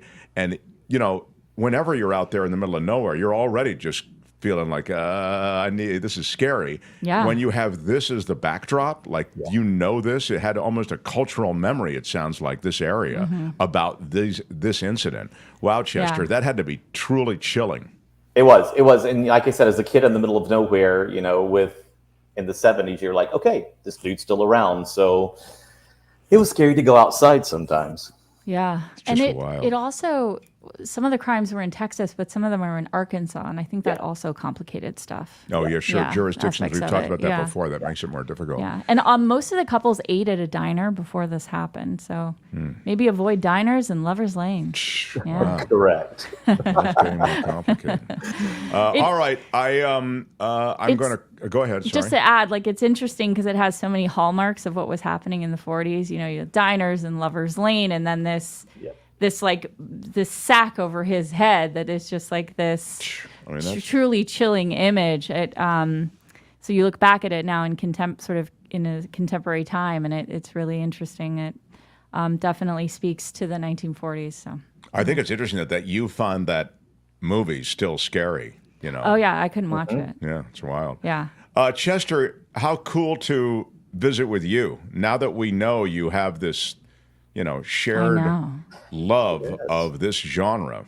I love it. I'm glad that we connected on this too. So it's great. Yeah, it was quite. Thank you for making the time. It was quite accidental, but I'm hoping that you'll be back, I guess is what I'm getting at. Anytime. I'm ready also, anytime. I'll shoehorn some more Dolly Parton questions your way. Sounds great. I have plenty of Dolly Parton stories to tell you. Trust me. I'd love it. How about it one more time for Chester, everybody? Thank you, Chester. Thank you, guys. I appreciate it. Yeah. Courtney, thank you. Oh, thank you for having me, Mark. Really a good one. Scary little yarn. Yep. A lot of good visuals, too. Thank you. Courtney, everybody. That, my friends, is True Crime Corner for today. True Crime Corner, only on The Mark Thompson Show. The Mark Thompson Show. It is with the greatest excitement that I change gears here, Courtney. You know our guest next, Courtney. You know him. It's Bobby Slayton is next. Oh, no way. Yeah, he's coming up next. Maybe I'll keep you on here for a second. Well, thank God I didn't have to follow Bobby. Yeah, Bobby. It's a much more difficult position to be in. He loves horror movies. What? Yeah, really? Bobby. Well, he likes really vintage monster movies, I think. Oh. He's coming to the Bay Area. I mentioned it last hour, and now I'll get right to him. How about it for Bobby Slayton, everybody? Hey, Bobby. Hey, can you hear me okay? Yeah, we hear you. The reason I'm asking is every time I do these things or the Skype thing, there's always something wrong with my microphone. But here's the thing. This is a great segue because you're speaking about scary and working in the middle of nowhere and killing. That's exactly what I'll be doing this weekend at Cab's Bar and Grill in the little town of Brentwood, California. Come It's in the middle of on. nowhere. My show is very scary, and I'll be killing a lot of people. Because that's what comics do. You kill. It's this you murder. weekend. It's this weekend. Kim, can you put the banner up to indicate that it's this weekend for Bobby? It's not in July. It's this weekend. Why'd you have July? I can't hear Kim, but yeah. I can't hear Kim. Hi, still. Bobby. It's because your website indicates the show's in July. Oh, my website says July? Yeah. No, I think in July, doesn't it say the show in Montreal? Mm-mm. Oh, okay. Blow it up Wow, big, look at Tony. that. Did I screw up in the days my web people Wow. screw up? Okay, sorry about Slayton, that. Wow. it does say July 21st. It's actually, you know what? I got to fix that. It's, it shows you how often I don't. Well, see, I don't do. Oh, stand-up even the anymore, nights so- are wrong. Aren't you going to be up there? Aren't you up there? You're not there Sunday and Monday. You're up there this weekend. It's what day is it? I don't know if that was my web person's fault or my fault, but I'm going to blame Somebody has to pay for this. I think you have to get rid of somebody. I don't know. Yeah. That's Anyway, really interesting. it's Caps Oak Street Bar and Grill in Brentwood, California, Northern California this weekend. So No wonder I'm not selling any tickets. I got to do your dumb show for your imaginary listeners. I'm actually doing it this weekend to practice for a show in July. But that horror movie thing. Let me just tell you really quickly. When they were talking about Lover's Lane and all these things, I love horror movies. I can't watch those kind of movies. I'm not talking about the vintage, 1930s, 40s horror. I'm talking about stuff like this, Texas Chainsaw Massacre, Friday the 13th. I can't watch this stuff. I become such a big baby and such a big pussy in my old age. Somebody told me I had to watch a movie called X. It's about these people shooting an adult film. It was very reminiscent of the Texas Chainsaw Massacre, and they're shooting it in this, farmhouse, a place like Texarkana. And they said, you got to see this. It's not that bloody, but it's really scary. I can only watch 10-minute increments and shut it off because I'm such a big baby. Wow, it was that scary? Is that right?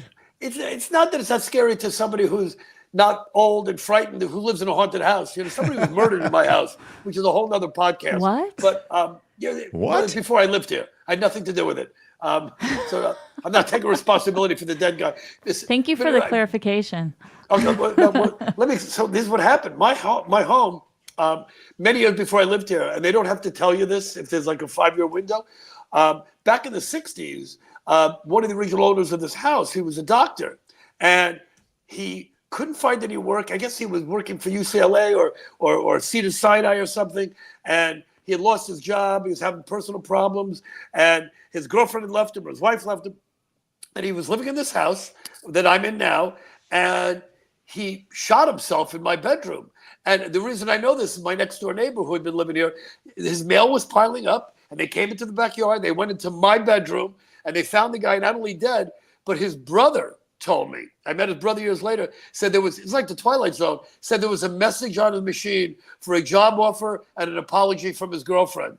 So, wow. Yeah. That's so eerie. I was on the road all the time, and my wife and daughter, who were very susceptible to believing all kinds of haunted house crap, only so much of that. I mean, even if 1% of that is true, like flying saucers, something's real out there. They said all kinds of wacky stuff was going on, and my dog was barking at all kinds of stuff. They said, it could be rats in the ceiling. So there was a lot of wacky stuff going on in this house. And even though I haven't seen any of that for years, when you watch a scary movie, that comes back to you. So, sure, absolutely. Wow. But there it is. movies, X. okay. There's the Too X. Intense for it's Bobby great. It's Slayton. Great. It's really, really well done. And if you like, I don't want to say slasher movies, but it's just one of those classic Texas Chainsaw Massacre kind of films. But the other night, I was watching Turner Movie Classics or Turner Classic Movies. I don't know. And Weekend at Bernie's comes on. And I don't know when this piece of crap became a classic.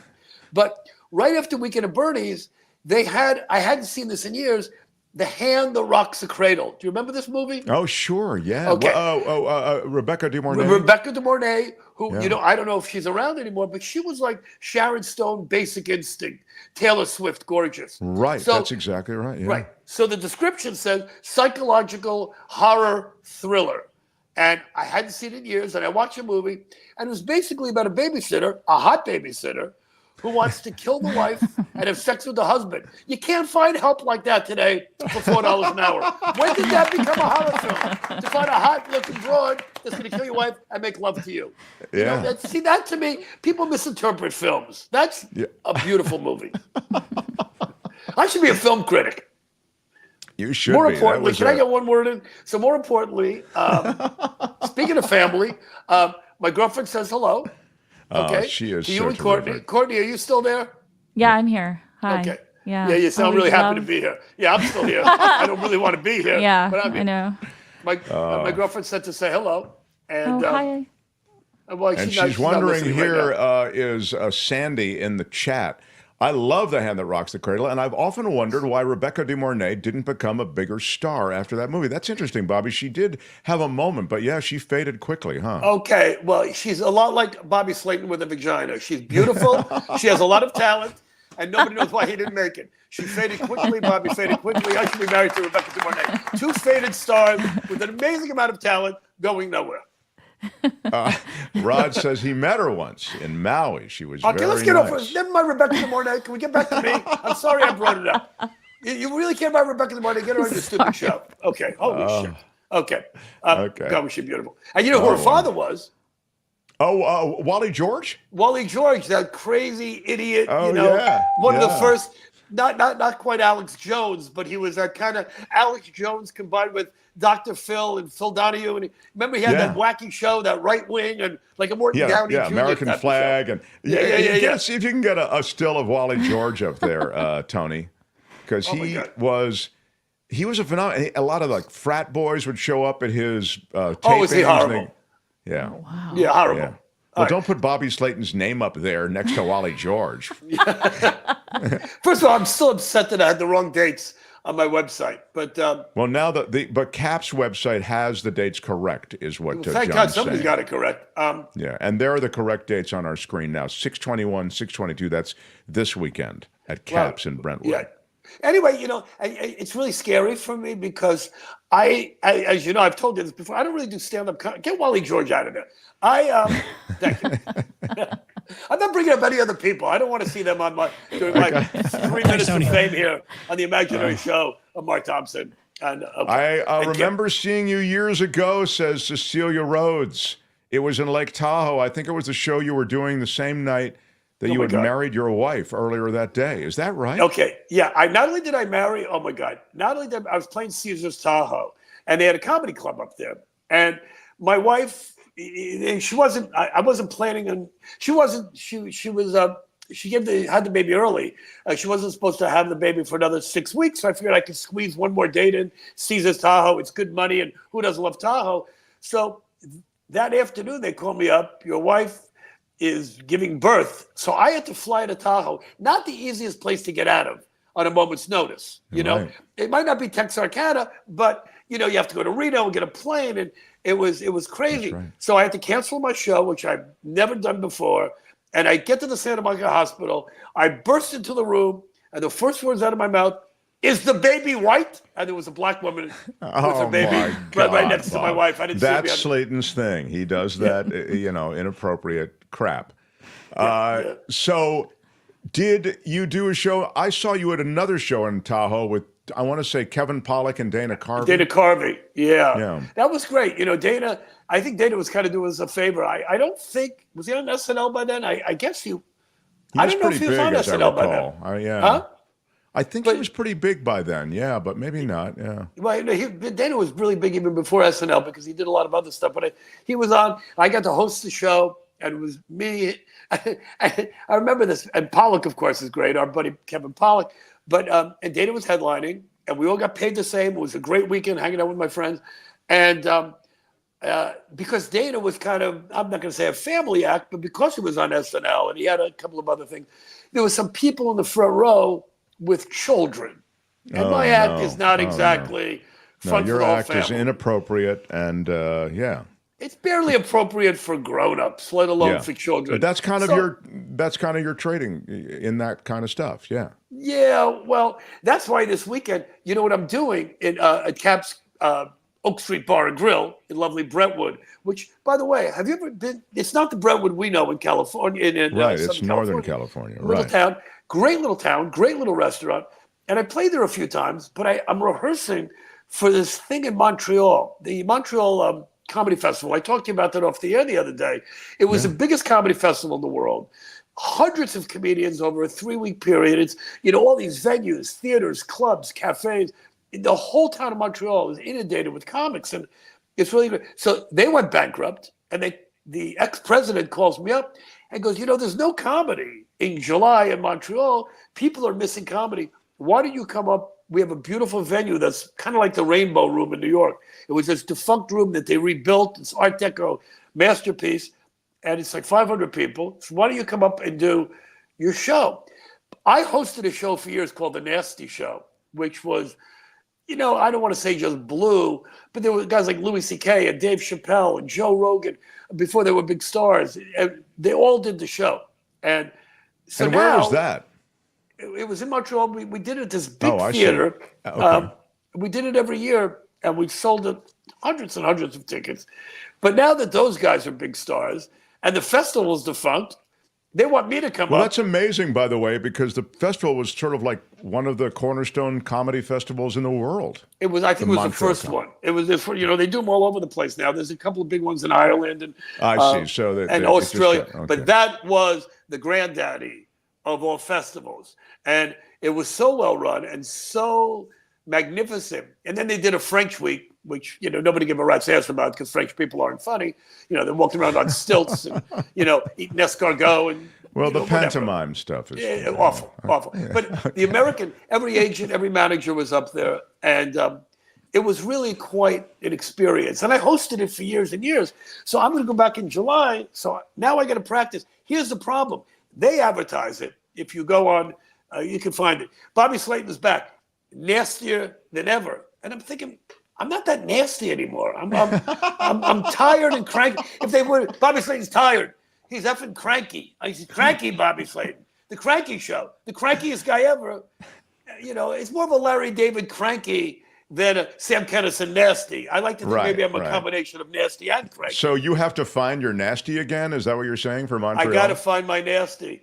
And, without the cocaine and without the being married and angry and without the vodka, there were things that stimulate. And when you're around other comedians who are all nasty, everybody's getting nasty, all angry. It was like all these sumo wrestlers getting ready to a bunch of rattlesnakes. Yeah, it's hard to out nasty. These guys are they've been trafficking in nasty for a while. I get it. Right. Yeah. And everybody puts on their best nasty. There it is. Bobby Slayton will bring much needed nastiness to Montreal in July. Wow, they really hit the nasty. Yeah.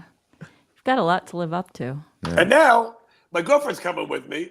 So, there'll be no cocaine, no hookers. There would have been anyway. There never were hookers, but you don't it? know this about Bobby had a residency in Las Vegas, so he's playing a Vegas showroom night after night, and but he's worked out every day, didn't gamble, no coke, so he makes a lot of those references, but that's not really who he is. No, not at all, not at all. In the old days in San Francisco, there were a few nights, but people always thought because I talk fast, I got bad sinuses. Yeah, there was always drugs involved, and there wasn't. Yeah, it's a fun reference, but yeah. I'm more like Dean Martin, who drank apple juice that wasn't bourbon, than Keith Richards, who was staying up for 9 days in a row. You know what I mean? So that was not alcohol in Dean Martin's hand when he go out on stage? No, very rarely.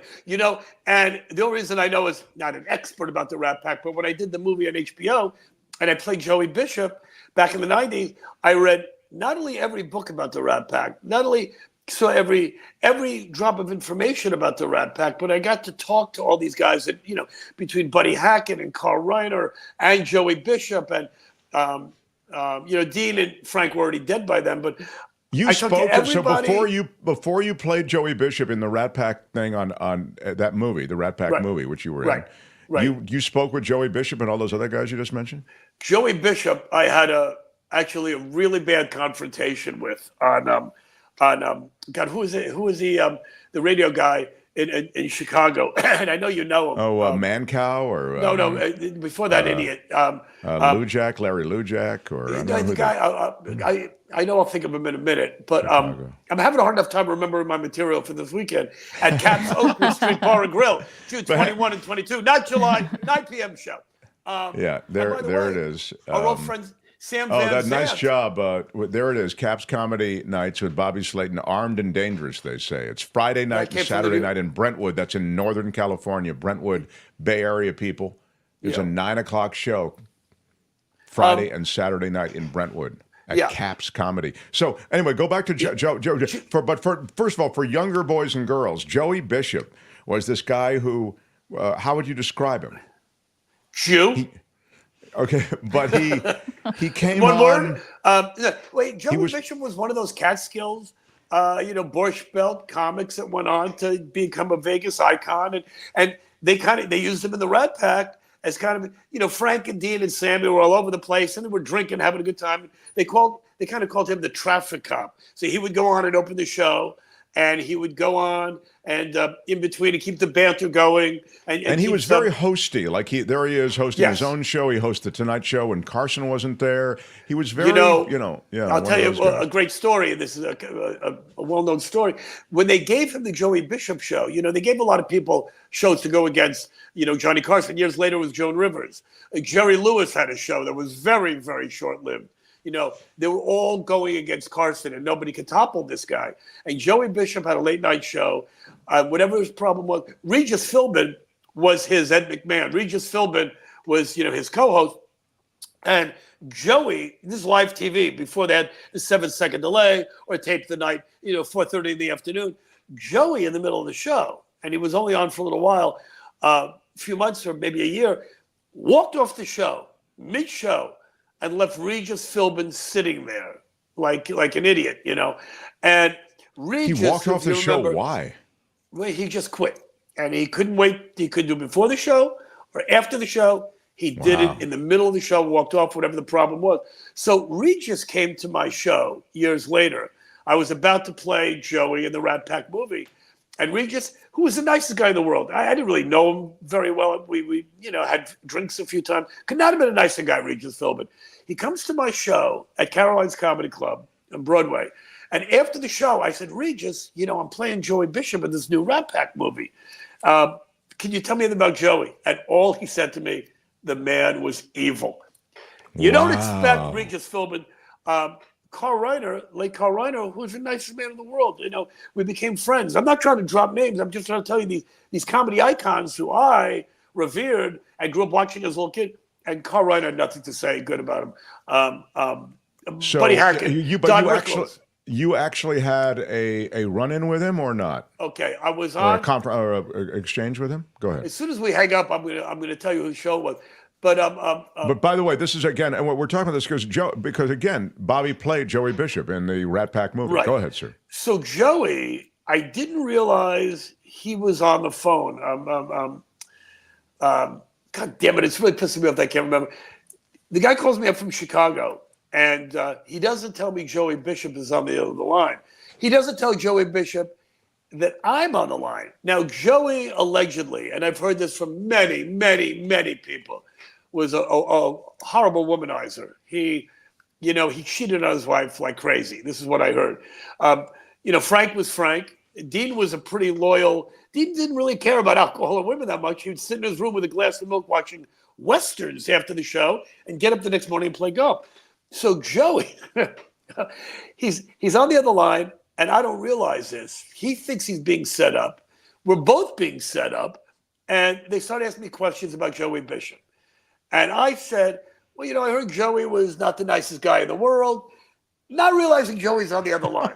And he starts screaming at me, you little bastard, I'll kill you. Joey was like 5'6", 5'7". I'm not much taller than that. But he was like a boxer when he was a young guy in Philly. He starts screaming at me. So I calm him down on the radio. You know what? I'll find the tape and give it to you. You can hear this.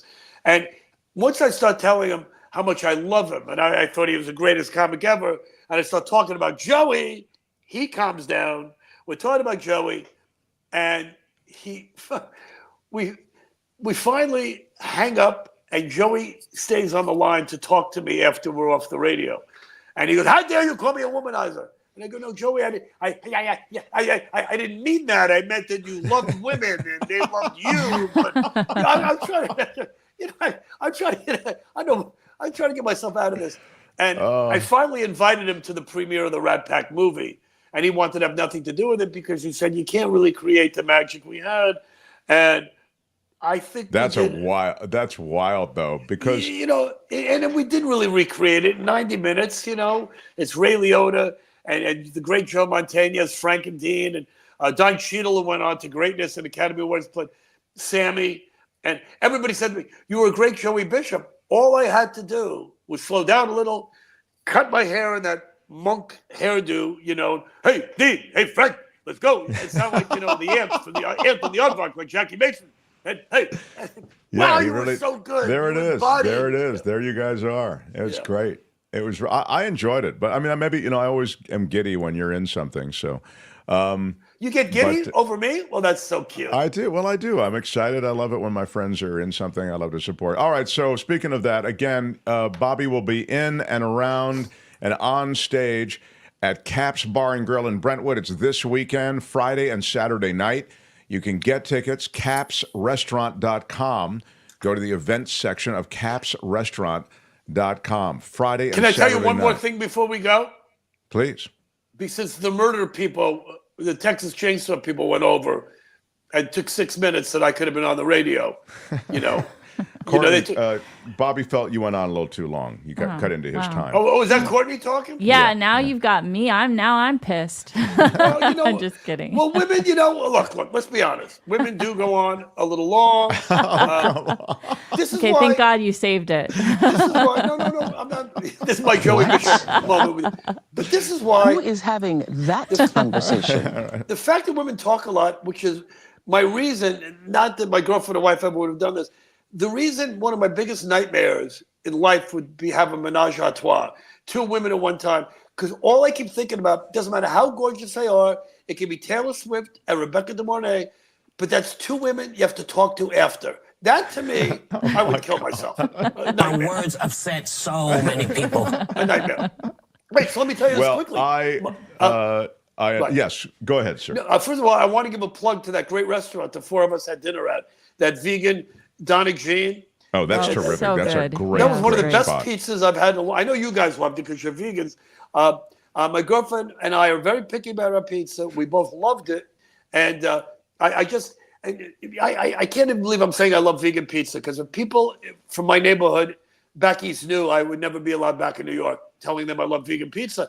But here's what I want to tell you, Mark. My daughter's a vegan. Oh, I didn't know that. You didn't know that? Your daughter's a strict vegan. Is it vegan? It's vegan. Vegan, of course. You know that. Strict. Yeah. Okay. Don't pretend. Thank you, ladies and gentlemen. She is now eating eggs. Oh? Is that really a crime in your world? Oh, it's not. I mean, it's not pure vegan. You don't have anything from an animal, but it's not. I mean, look, everybody. What if that was your daughter?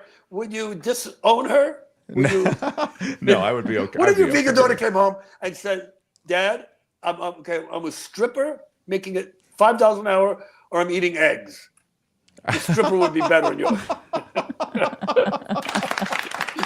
Okay. I do decry animal cruelty of any kind, but I also understand everybody to their own lifestyle.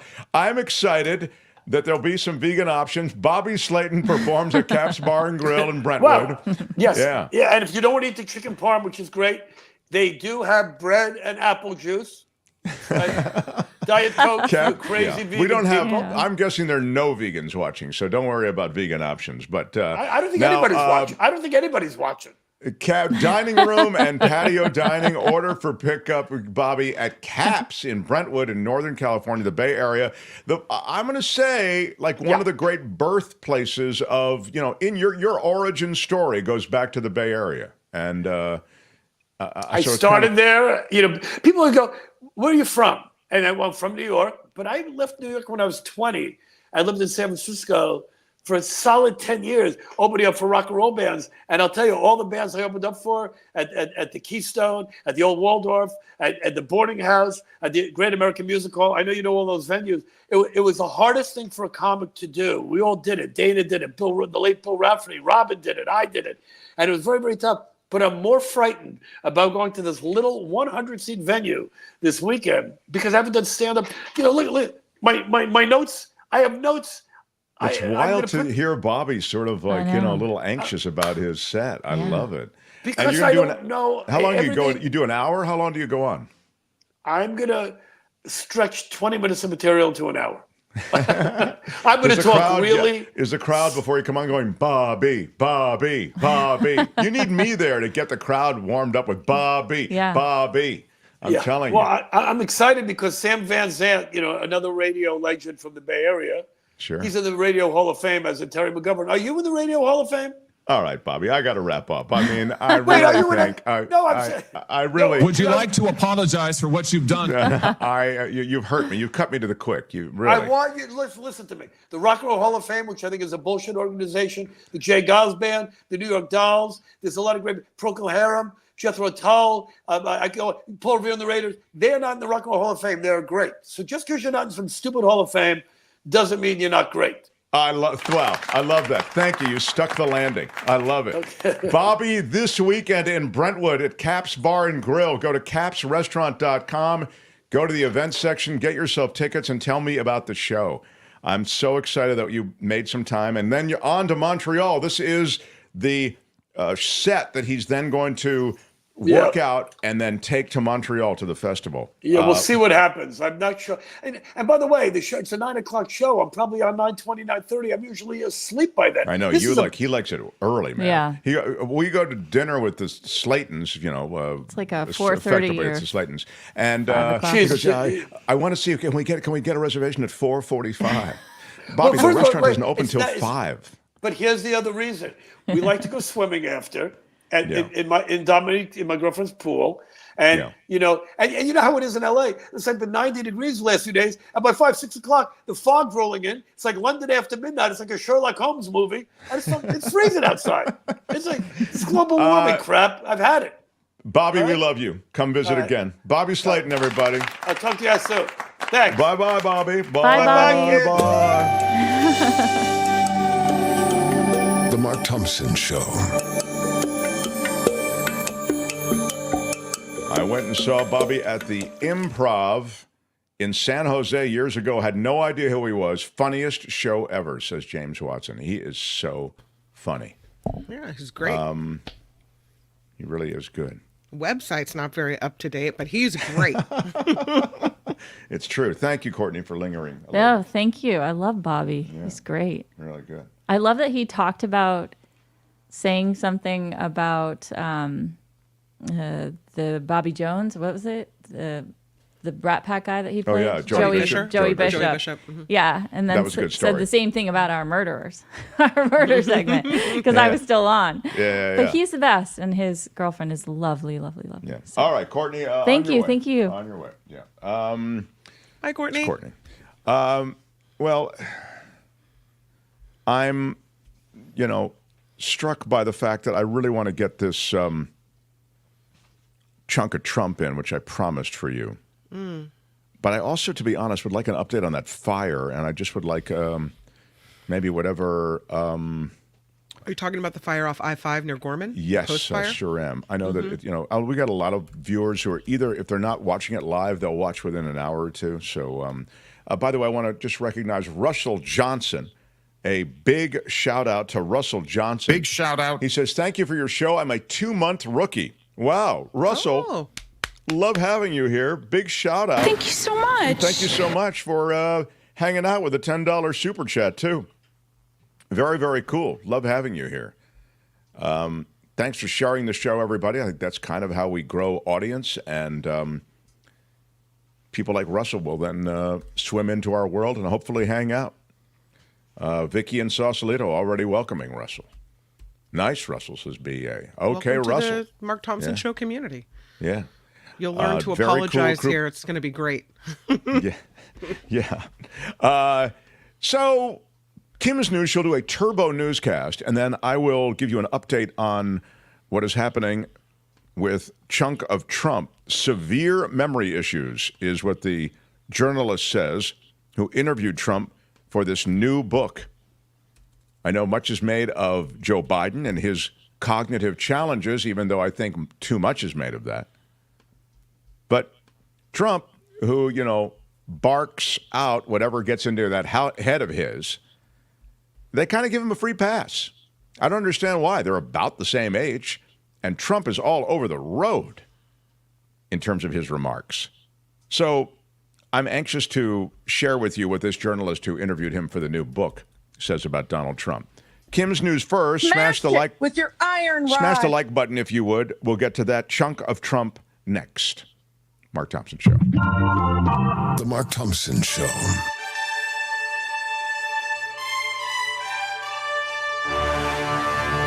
On the Mark Thompson Show, I'm Kim McAllister. This report sponsored by CoachellaValleyCoffee.com. Across the state of California, crews are fighting more than a dozen fires, some of them big. Mark wanted an update on the post-fire, so I will let you know that it continues to burn. You can see it's off I-5 in the Gorman area. More than 14,600 acres now burned. The fire has necessitated evacuations in this area as well. More than 1,200 people have had to flee their homes, others being warned they might be next to have to leave the area. And the fire is still being, again, fought by land and by air, and they show no signs of containment. When I last checked, it was around 2%. So the fire's still raging in this area. You can see a lot of dry brush in this area off of I-5. And again, just for those, sometimes you hear the acres and it's thousands of them. It's about 22 miles. The area is immense, and it's only 2% contained is a great concern. Yeah. This is an area that is about 62, 63 miles north of Los Angeles. In addition, big fire in the North Bay here in the Bay Area, this is called the Point Fire, started near Lake Sonoma, burning in the Healdsburg area, currently 1,190 acres, and that also getting a lot of air support. So fires all over the place. Look at all the little flames everywhere. Yeah. The president has raised $30 million for his re-election campaign at this star-studded event over the weekend in downtown Los Angeles. The LA Times reports it's the largest amount of money raised from a one-night event in Democratic Party history. The fundraiser at the Peacock Theater featured an interview moderated by late-night talk show host Jimmy Kimmel. It also included First Lady Jill Biden, former President Barack Obama, actors George Clooney and Julia Roberts. The minimum donation to get in was $250. For $500,000, people got seats close to the stage, a photo with both President Biden and former President Barack Obama, and they got to attend a VIP after party as well. Governor Gavin Newsom is ordering state flags at the Capitol to fly at half-staff in honor of a Los Angeles County firefighter who died in the line of duty last Friday. Andrew Pontius, a 19-year veteran of the department, was... Oops, I don't know what happened to Kim. She's got this in and out thing that's going on with her internet. From the hospital, the cause of that fire and the explosion that followed, still not clear. The governor of Maryland is pardoning more than 175,000 marijuana convictions. Governor Wes Moore calling it the most sweeping state-level pardon in any state in American history. Cannabis was made legal for recreational use for adults in Maryland last July. And I think that's a great thing. Don't you agree? It's an itty-bitty bit of weed. I do. I think it's a little too much of the enforcement on stupid marijuana laws through the decades. It's an embarrassment. Big party in North Korea. Russian President Vladimir Putin making his first visit to that country in more than 2 decades tomorrow. Putin will spend 2 days in the country after North Korean leader Kim Jong-un invited him when he visited Russia's Far East last year. Russian officials say the visit may include the two countries signing a partnership agreement. So wow. Everything's good there. Mm-hmm. Yeah. 25-year-old... Fascist-palooza is what There you go. That's it. A 25-year-old man is hospitalized with moderate injuries after getting stuck in a chimney in downtown Los Angeles. What is this, December? No. Wow. On Sunday night, firefighters spent more than 2 hours trying to get this guy out of the chimney at an abandoned 4-story apartment building. They cut through a wall with electric power tools, went into the shaft below where he was, and then pulled him down. Not clear exactly why that man climbed into the chimney or whether or not he was bearing gifts. Yeah. You know, it wasn't a break-in. It feels like it would be a break-in, but maybe not. Perhaps. I don't know. Maybe, yeah. The Dodgers will be without shortstop Mookie Betts for some significant time because Betts has a broken hand. He was hit by a 98-mile-per-hour fastball in the 7th inning of Sunday's game against Kansas City. Ouch. Wow. Manager Dave Roberts says Betts will not require surgery, but it's not clear how long he'll be out of the lineup. He'll see a hand specialist today. So, this report sponsored by Coachella Valley Coffee.com. Oh, I have some right here. Oh, it's good Actually, stuff. one with a medium roast. Oh, I have my tea, my vanilla tea. That's my favorite. I am so excited to have Put that coffee down. I will not put the coffee down. It's Coachella Valley Coffee, and I love it. And and again, it's good stuff. I went for I believe it's the El Gato that I'm drinking right now, and it is it's a medium roast. I really like it. It's sort of the magical experience that I'm used to. Right? Anyway, Kim will tell you that one of the great things is, first of all, they support the show, so they're a sponsor, and I appreciate you supporting our sponsors, but also that you can get 10% off everything, and they have so much on the website in terms of tea and coffee, and there is such care taken with every product they offer. Again, all the coffees are hand roasted. All of the beans are fresh crop, the first crop. You'll see discounted beans all over the internet. That's not what they do. That's the reason they discount these beans elsewhere. Coachella Valley Coffee, everything is sourced from those purveyors who they have helped and nurtured in business across Latin America, Africa, etc. And I just think, frankly, it's the best coffee I've ever tasted, but I think you'll just be so impressed with every aspect of who they are and of the products they produce. So check them out, CoachellaValleyCoffee.com. And when you check out, use the discount code MarkT for 10% off. Again, MarkT at checkout for 10% off. Can I tell you they have something special in the tea section? They have regular mango tea, but they also have something for sun tea, which is like a giant pre-filled tea bag that you use, and you put it in a big pitcher and you set it outside in the sun with your, filled with water, and it makes this sun tea. And I love that they have that. I think that's really cool. I haven't tried it yet. That's the next thing probably I'll order this summer. Oh, that's cool. Yeah, they knock around on that site. I think you'll be really impressed at CoachellaValleyCoffee.com, and they're really good people. Cliff, who is the Roastmaster General, he is going to come on probably in a couple of weeks. So awesome. Looking forward to that. Yeah. I'm Kim McAllister, and this is The Mark Thompson Show. They had to close down an entire radio station to silence him. And now, he's here. Ladies and gentlemen, Mark Thompson.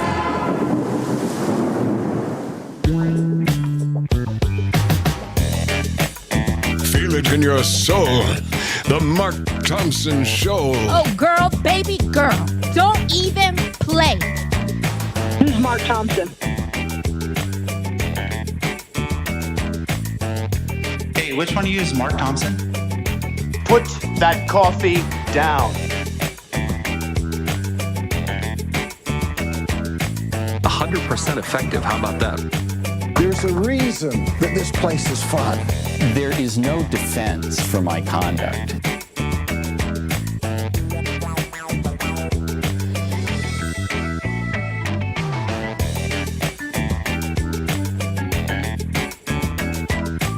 Joe Fish, Sal the Shoemaker, Joe Box, and Little Anthony. Mo Black's brother, Fat Andy. Can you let him finish, sir? Smash it with your iron rod. Seriously, what the? Right on, everybody. Thank you for being here. It's our big finish. Yeah, I promised it to you, and I will deliver it to you. This is your chunk of Trump. Open wide. Ready? Here comes your chunk of Trump. It's my favorite food. With your first bite, here's Mark Thompson. I have a feeling it's going to be beautiful. The co-editor-in-chief at Variety is a guy named Ramin Sedure. Spent a lot of time interviewing former President Trump for his new book about The Apprentice. Sedure appeared on various cable outlets and talking about his new book, Apprentice in Wonderland, how Donald Trump and Mark Burnett took America through the looking glass. After describing the access that he's had to Trump, he's had apparently quite extraordinary access and spent many hours with Trump speaking. He talked about the fact that Donald Trump was bragging about the fact that he has a great memory and that Joe Biden should take a cognitive test because Donald Trump, has taken one. He says, I took a cognitive test, this is Trump speaking, and I aced it. He referred to the doctor who administered the cognitive test as Ronnie Johnson.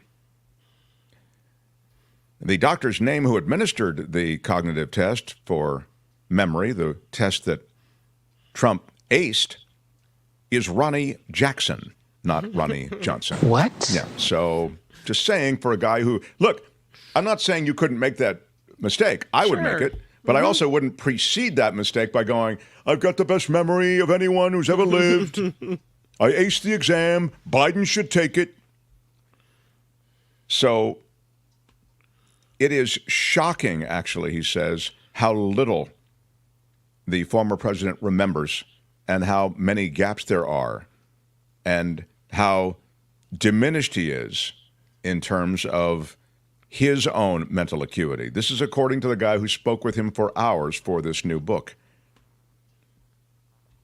This is Donald Trump we're talking about, not Joe Biden.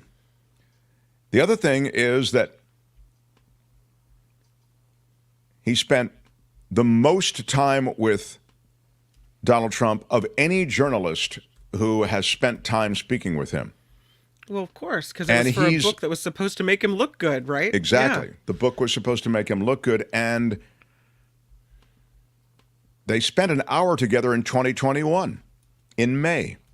Then a few months later, he went back to the White House, same journalist. I went back to Trump Tower to talk to him about his time in the White House. And he had this vacant look on his face, Donald Trump did. And I said, do you remember me? And he said, no. Oh, oops. He had no recollection of our lengthy interview that we had. This is the quote continuing. And he wasn't doing a lot of interviews at that time. So I think that the American public, this is him continuing, I think that the American public really need to see the portrait of Donald Trump because this shows what he is like and who he is and who he has always been. Mm-hmm. So there's that. Now, meantime, yes, I wonder, does he not remember the journalist because his memory is going? Or does he not remember the journalist because it was never really about the journalist and Donald Trump doesn't really pay attention to anyone but himself? You know? I think it's the latter, to be honest, when he talks about, because this shows what he is like and who he is and always been. Sure. It's that is, everything's really superficial. He'll pretend he connects with you, but he really doesn't. No. The other thing that is interesting and scary, and it's happening in increasing ways, and you'll see what I mean in a moment, is the power that a potential Trump presidency has over a lot of different situations that would probably shake out differently were it not for the fear that Donald Trump will ascend to power and then begin this process of revenge, right? He could be vengeful in any number of ways. We talk about the Justice Department, but it could be the IRS. There are any number of them. And you know what happened with those FBI agents. They were tagged in IRS audits, and David K. Johnson, who knows a lot about that world, said there's just no way randomly those FBI agents end up in that audit. I mean, it just doesn't happen that way. It would be, like winning the lottery and getting bitten by a shark on the same day kind of thing. Well, there's a new movie, and it's called The Apprentice. And it's about the relationship between Roy Cohn and a young Donald Trump. You see it there. On the left is the Roy Cohn character, and on the right, obviously, the young Donald Trump character. It got a standing ovation and great reviews when it premiered at Cannes last month. It's a story of a mentor and his protege, chronicling how Trump first learned from and then later surpassed the Roy Cohn Machiavellian fixer that was his mentor. The performances apparently are extraordinary. The guy on the left that you see there, if he looks familiar to you, that's Jeremy Strong from Succession. And apparently, and Strong is one of those actors who immerses himself in a role. He really captures the reptilian menace that Roy Cohn was. And he also apparently gives the role tremendous emotion as Roy Cohn wastes away. Roy Cohn died of AIDS or complications from AIDS. So, but there are a lot of other important performances apparently, and Sebastian Stan, who plays Trump, makes Trump, they suggest, more human. In other words, not the cartoonish version of Trump that we've seen. So it's not a sympathetic portrayal I've been reading. It's a movie that depicts Trump in any kind of compromising situation, some of which can be aggressive with sexual assault and this kind of thing. But there's also the glamour of the Trump world before he became this cartoon. So why do I mention it here? Because it's likely we'll never see it. Why? And the reason we'll never see it, even though it, as I've just described, and I just kind of gave you a broad stroke on it, is very well done and well put together and well executed, is because distributors in this country are worried about revenge from a guy who actually may be president, Donald Trump. Negotiations are ongoing, and domestic distribution could still come together, but the possibility that The Apprentice may not be seen in America is extraordinary. And it, to me, represents another level of intimidation that we saw in the last administration. Well, if you have people reacting out of fear already and the guy is not even in power, right? Imagine what happens when if he comes to power again. I mean, here you have people censoring movies and art already. Crazy. The reality is we've seen Trump, and I just mentioned with the FBI agents and the IRS, but there's also a Vindman who, you'll remember testified before Congress, and then he was X'd out before his retirement kicked in. It's pretty brutal what the Trump people and Trump himself, it's pretty brutal what they do to those who they feel wronged by. But here is what's happening in this case. And I do want to be fair to this question, because you could say, well, political films sometimes struggle to get an audience. I believe was it the Adam McKay movie, Vice? That really didn't do that well. It was about Dick Cheney and George Bush. So you could say that there's some built-in reluctance there. But talking to people around Hollywood, it does seem as though mostly the world of Hollywood, already struggling a bit these days with streaming, et cetera, they're worried about taking on not just Trump. You understand? It's not just worrying about revenge from Donald Trump himself or his people in the White House or in a new Trump administration. It's worrying about MAGA and the MAGA faithful and how they'll create a kind of pushback on this movie and all of the movies that come from whatever distributor actually takes on this film. So the heavy lifting associated with getting a stink on a company is done by MAGA. It's like what they did to Bud Light. You know, it's a weird new aspect of the American culture. So, again, they don't want to end up in MAGA crosshairs, these companies, like Disney and Bud Light, and it's likely or very possible that we won't see this also because of regulators. Remember, a new administration would have power over mergers, and increasingly, Hollywood is doing the merger thing, right? AT&T and Time Warner. And you need government approval for mergers like that. And if you're associated with distributing a film that disparages the former president, Donald Trump, you may not get that merger. It's a scary aspect and ripple effect of the MAGA movement. Steve Bannon talks about a plan to target journalists for saying anything uncomplimentary about Trump, talking about Trump lies about the stolen 2020 election. He said, quote, "We're going to come after you, whether it's criminally or civilly." It's in that environment that even though Europe and European distributors pick up this movie, The Apprentice, American distributors and American audiences may never pick it up. And that is your chunk of Trump. That's it for this edition. Well, I really enjoyed it. But make sure to join us again next time I think you might want to listen. There's nothing wrong with listening. for another chunk of Trump. These are wild times, everybody. Wild times. The Mark Thompson Show. It has been a good show. We've had a lot of different stuff today in the show, and I did leave a couple of things on the table that I will pass along to my darling Kim. That's nice. Yeah, I like to pass stuff along to Kim, and then it's shared in the show in future days this week. So if you missed it, smash the like button. Smash it with your iron rod. Smash it with your iron rod.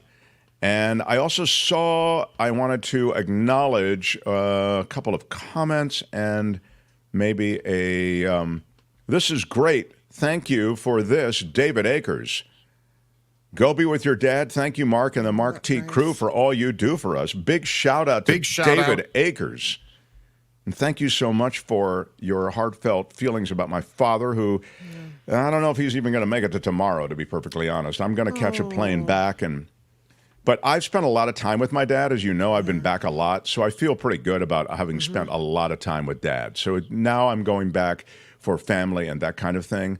Kim will be here, but I'll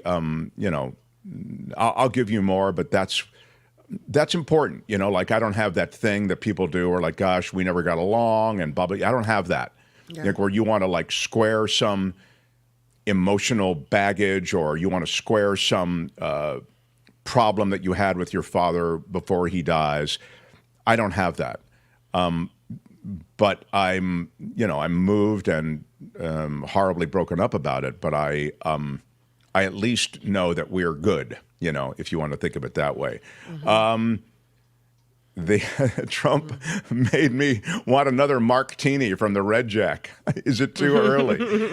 Big shout out. It's never too early for a martini from the Red Jack. Go to the Red Jack Saloon in San Francisco, order a martini, have one for me, Harry Magnan. Thank you. Big shout out, Harry. Big shout out. Big supporter. I appreciate that. And from Rod, there is this. You are all awesome. Thank you for all the hard work you put into this wonderful show. Longtime KGO listener here. Yeah, we miss our KGO, but it is great to have you here. And we can do some things here we couldn't do on KGO, Rod Jameson, by the way, $25. Very generous. Big shout out. Big shout out, Rod. Thank you. In fact, thank you so much. Thank you so much. Thank you so much. Thank you so much. Mm-hmm. And are you familiar with the podcast Shrinking Trump? Two shrinks discuss Donald's dementia each week. Michael, I did. It's funny. You're not the only person who suggests that podcast to me. I did watch it, and I'm going to tell you something between you and me. I thought, because it came recommended to me, I got to be honest with you. I thought it was a little boring, but I thought the guys are really good, but I was a little bored. Now, I might have caught a bad one. I'll go back on your recommendation. I'll listen to more. They're clearly super qualified people, these psychiatrists who weigh in on it. But I just found it a little bit, I don't know. Maybe it's my failing. But I just, but thank you for that. I did see it, and I like the information. It just, again, it was for the presentation. Jim, thank you. Jim Slayton for a $5 super sticker. Love you for that. Courtney killing it every week with True Crime Corner. How about a $5 super sticker? Luis, our mistress of murder and mayhem. Go Courtney, says Luis. Big shout out. Big shout out. And on the bird flu, B.A. Ware says over 50% of people die from bird flu. COVID, though, is roughly 1% fatality rate. So you have that to look forward to from this pandemic. If half the population that get bird flu die, we are in serious trouble. And we talked about this when the first pandemic of recent days, right, the COVID pandemic, when it hit, we said, easy to catch, it probably won't kill you, is what we said. The next pandemic, what we said, could be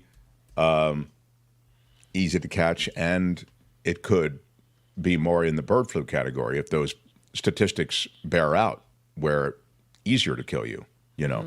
Ebola, which we got lucky with, you had a very low survival rate on, you know.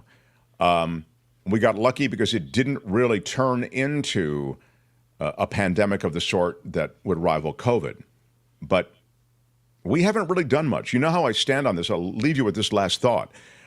Just because I've made this point, but I'd like to make it repeatedly. I mean, one of the things I count on government to do, and those people who are legislators who spend time, you know, trying to I don't know, put together some congressional committee to investigate the Bidens or whatever. I'd like a blue ribbon panel, senators and House.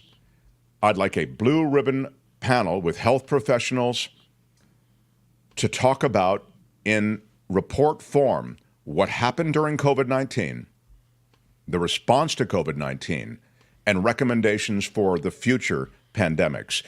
The fact that we haven't had that is shameful. I mean, as a wealthy nation that has all of these assets to address the next pandemic, we got to have legislators and government officials who do just that. Have it come out of NIH, have it come out of independent university research. You can have it essentially put together by any number of experts, but that blue ribbon panel, the report on COVID-19, doesn't exist because they've never done it, and they ought to. We should have a much better plan. And remember, under Trump, funding was cut for pandemic-related responses. Yeah, and then, because bam, here came the pandemic, right? Yeah, it was associated with Obama. And the playbook on how to handle pandemics, that was almost literally thrown into the fireplace by Donald Trump because it had the fingerprints of Obama on it. And he wanted nothing to do with Obama and anything that Obama had done. So, The Mark Thompson Show. Yeah. Well, I could go on all day. So, Kim, the deal is I will be on the road to Washington, D.C. and there for a while, but I will check in from there once things settle out a little bit. So I'm not going to be out of your life. So I'll be in touch with you. Kim, how are you? Tony, thank you for your participation. Thanks, Tony. And I hope you feel better soon, pal. Yeah. I know. Fluids, aspirin. Okay. Huge Everyone, love to you and your family, Mark. We'll hold down the fort while you're gone. Thank you so much. Thank you so much. Tough times for sure. So, After Party Live is next, or on the After Party Live channel. And I'm Shadow Stevens for The Mark Thompson Show. Bye-bye. Thanks, everybody. Until next time. Bye-bye. Show Kim some love while I'm away. Bye-bye.